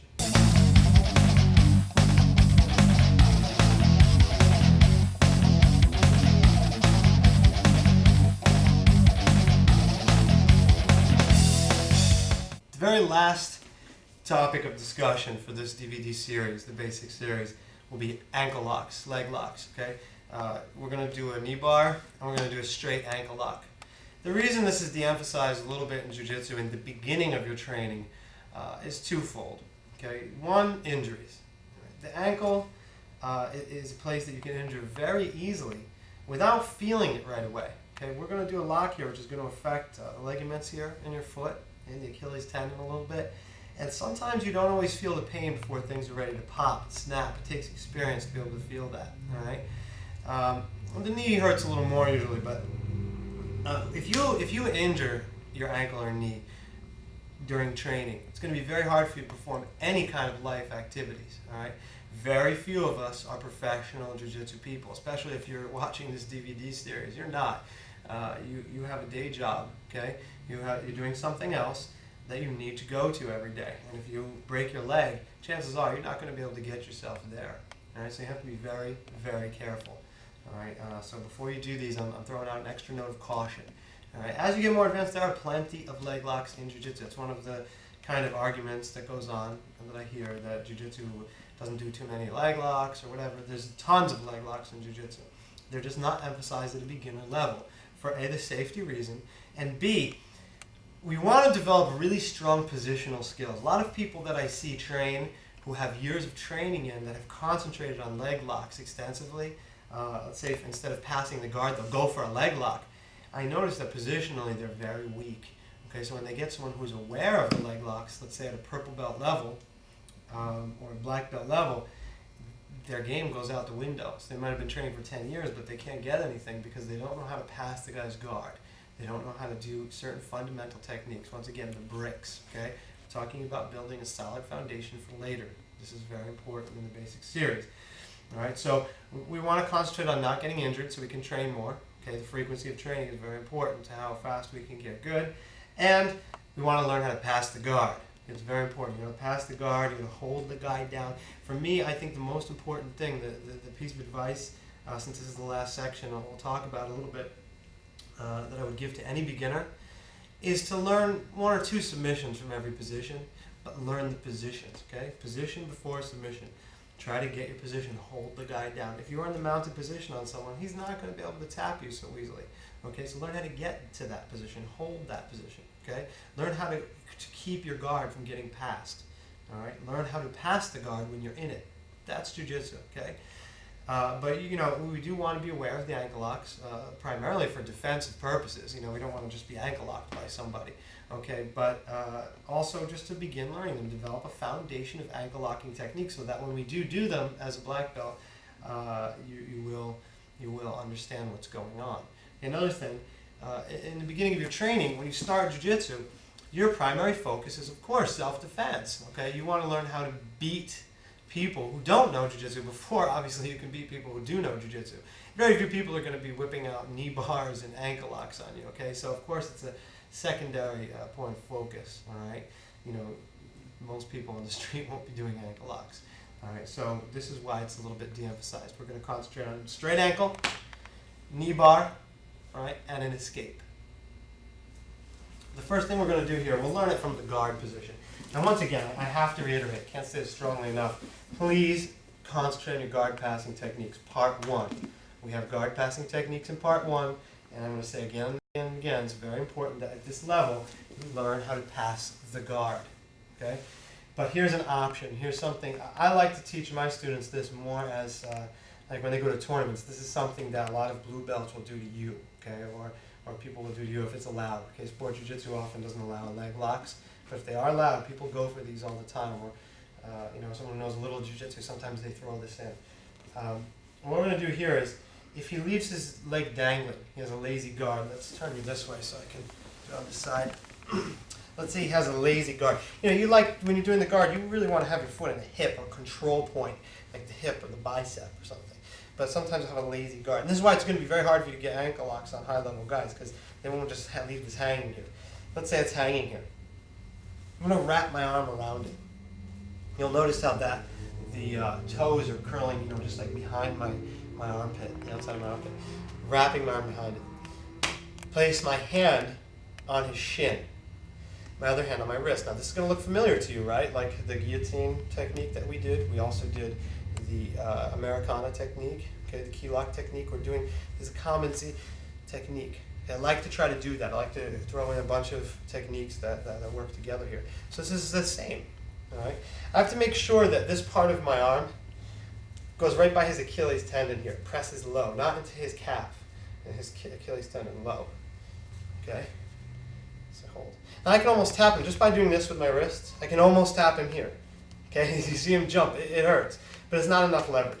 What I'm going to do here, really simply, is I'm going to go forward. I mean, now look, if you really do this technique for real, you don't want to telegraph it. So usually what I'll do is I'll be here, and I'll come forward on the guy a lot, then get it. Okay, so I didn't telegraph it so much, but I'm trying to break this down for you so you can really see. What we're going to do here is I can step on his leg. Okay, I don't have to. But basically, I'm going to end up sitting down. Okay, I'm going to end up here. I want to concentrate for a minute on my foot positions.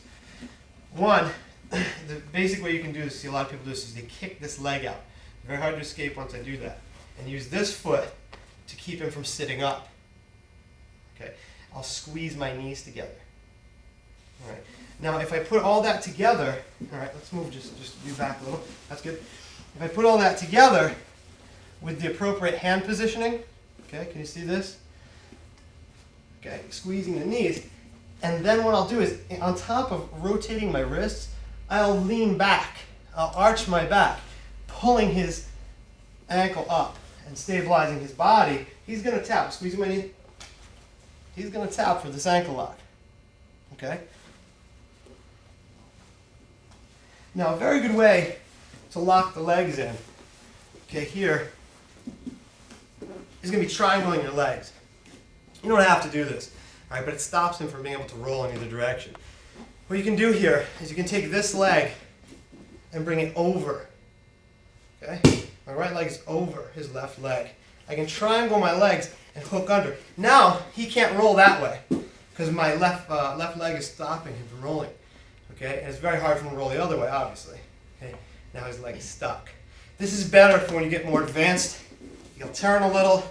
You'll hook your opponent's heel. Okay, like this. And you'll twist that way. Okay? Puts a lot of pressure. Foot and the knee at times. That's called a heel hook. Heel hooking or twisting ankle locks are very, very dangerous. I have had both of my feet broken like this. The deltoid ligaments in the top of the foot torn. All right, I was out for quite a long time. So please be careful. I really didn't feel it until it actually popped, and I was actually able to train for a little while after that. Until the next day I couldn't walk. So let's be careful when we do these kinds of locks. All right. Let me spin you all the way around here, Bob, so that we can see it from a back angle. So I'm here, I'm holding my hands. Okay, this grip is important. See the grip from the other way. Okay, I'm like this. All right, so the heel is like this, my trap. Here, if I go back, covering here, making sure this is low, pressing out, squeezing my knees, arching back. Look at my head go this way. Out. All right, very, very simple technique. You also see people grab the leg like this and pull up. You can do that too. Okay, I like this because it pushes, stabilizes his whole leg, his shin, and he can't sit up toward me easily. Now let's look at how to escape from this lock. All right, let's say Bob has me in it. Why don't you do it facing this direction? Okay, so Bob will put me in the lock here. Okay, he goes back or whatever. All right, and he's here. He'll kick his leg out. Yeah, my leg out. Let me put this here. That's fine. All right. If he's that far away from me, I really didn't want to let this happen in the first place, but if he is that far away from me, what I try to do here first, okay, is sit up. I'm going to turn you this way so they can see. That's good. And grab a collar. You can grab crossways. It's hard to just watch your arm. Sometimes they'll go for an arm lock. So grab whatever. Just grab a collar. Why? You're stopping him from extending his head back like I did. If he's here pushing your leg out, here's what you do. You rotate this leg inside. Okay, can you see this detail of my right leg inside? And over.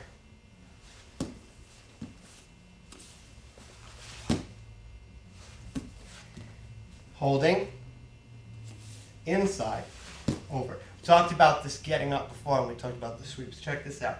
It's not so hard as you think. Take your hips and jump them into his chest before you get up, okay? He can't get his legs in between when you do that.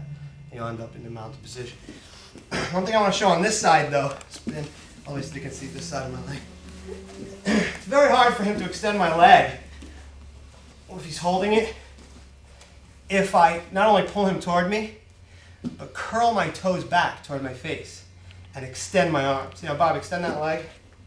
Real hard, right? Okay, see, look how I'm curling it back, kicking it straight. It's hard, right? Okay. Now, if I do that, he's here, I hold, swirl in, hips forward, mounted position. Okay, I will have escaped the ankle lock.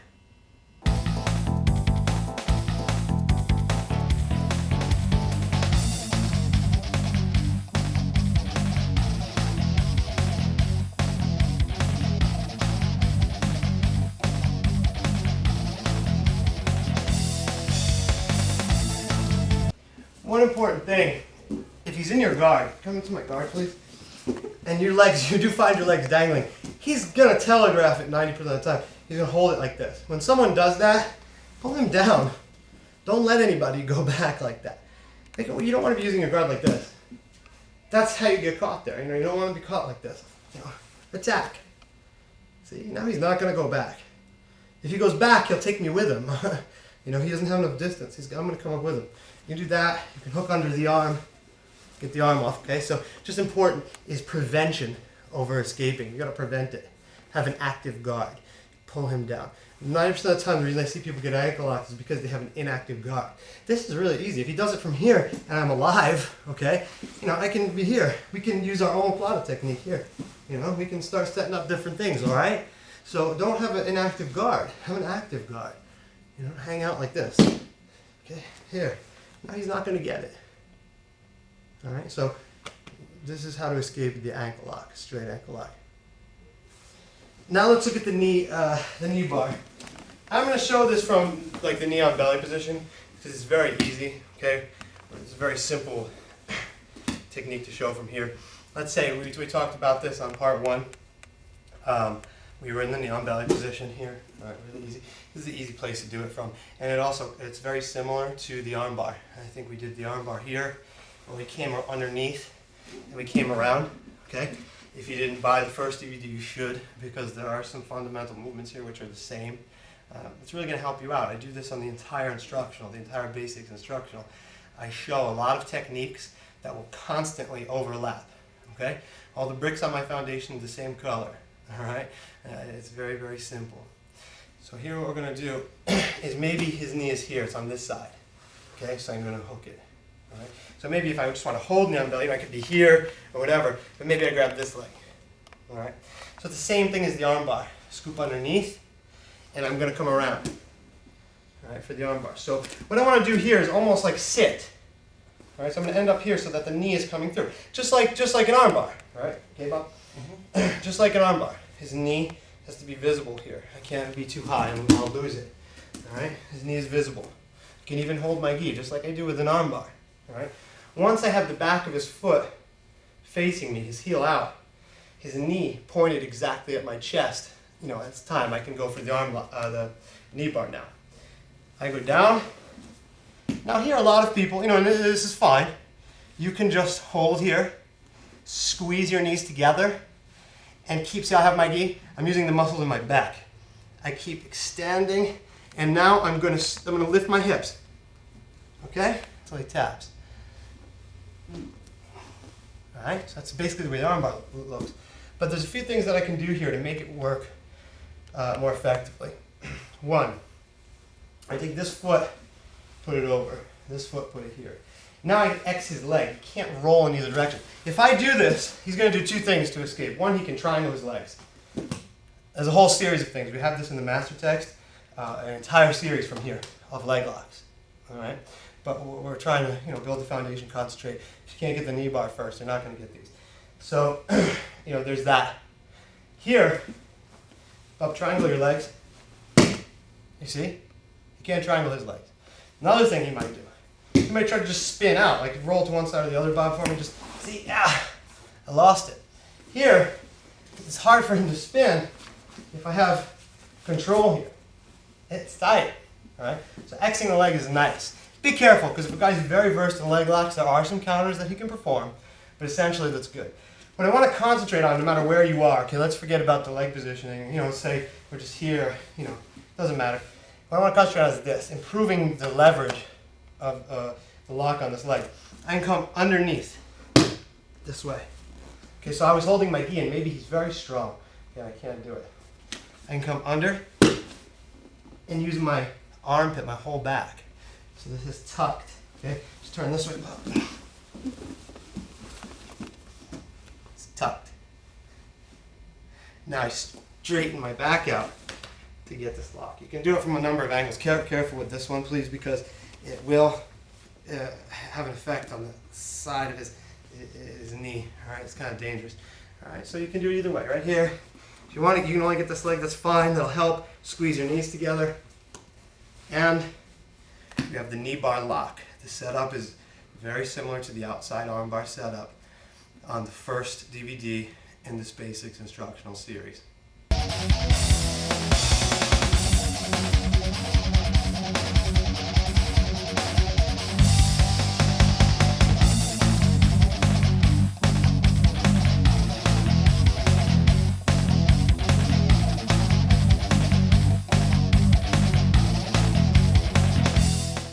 you practice these techniques with your partner, don't use 100% resistance. It's important to get the fine details of each technique down first before you can try to do them with resistance. Otherwise, you'll develop bad habits and you won't understand the technique at 100%.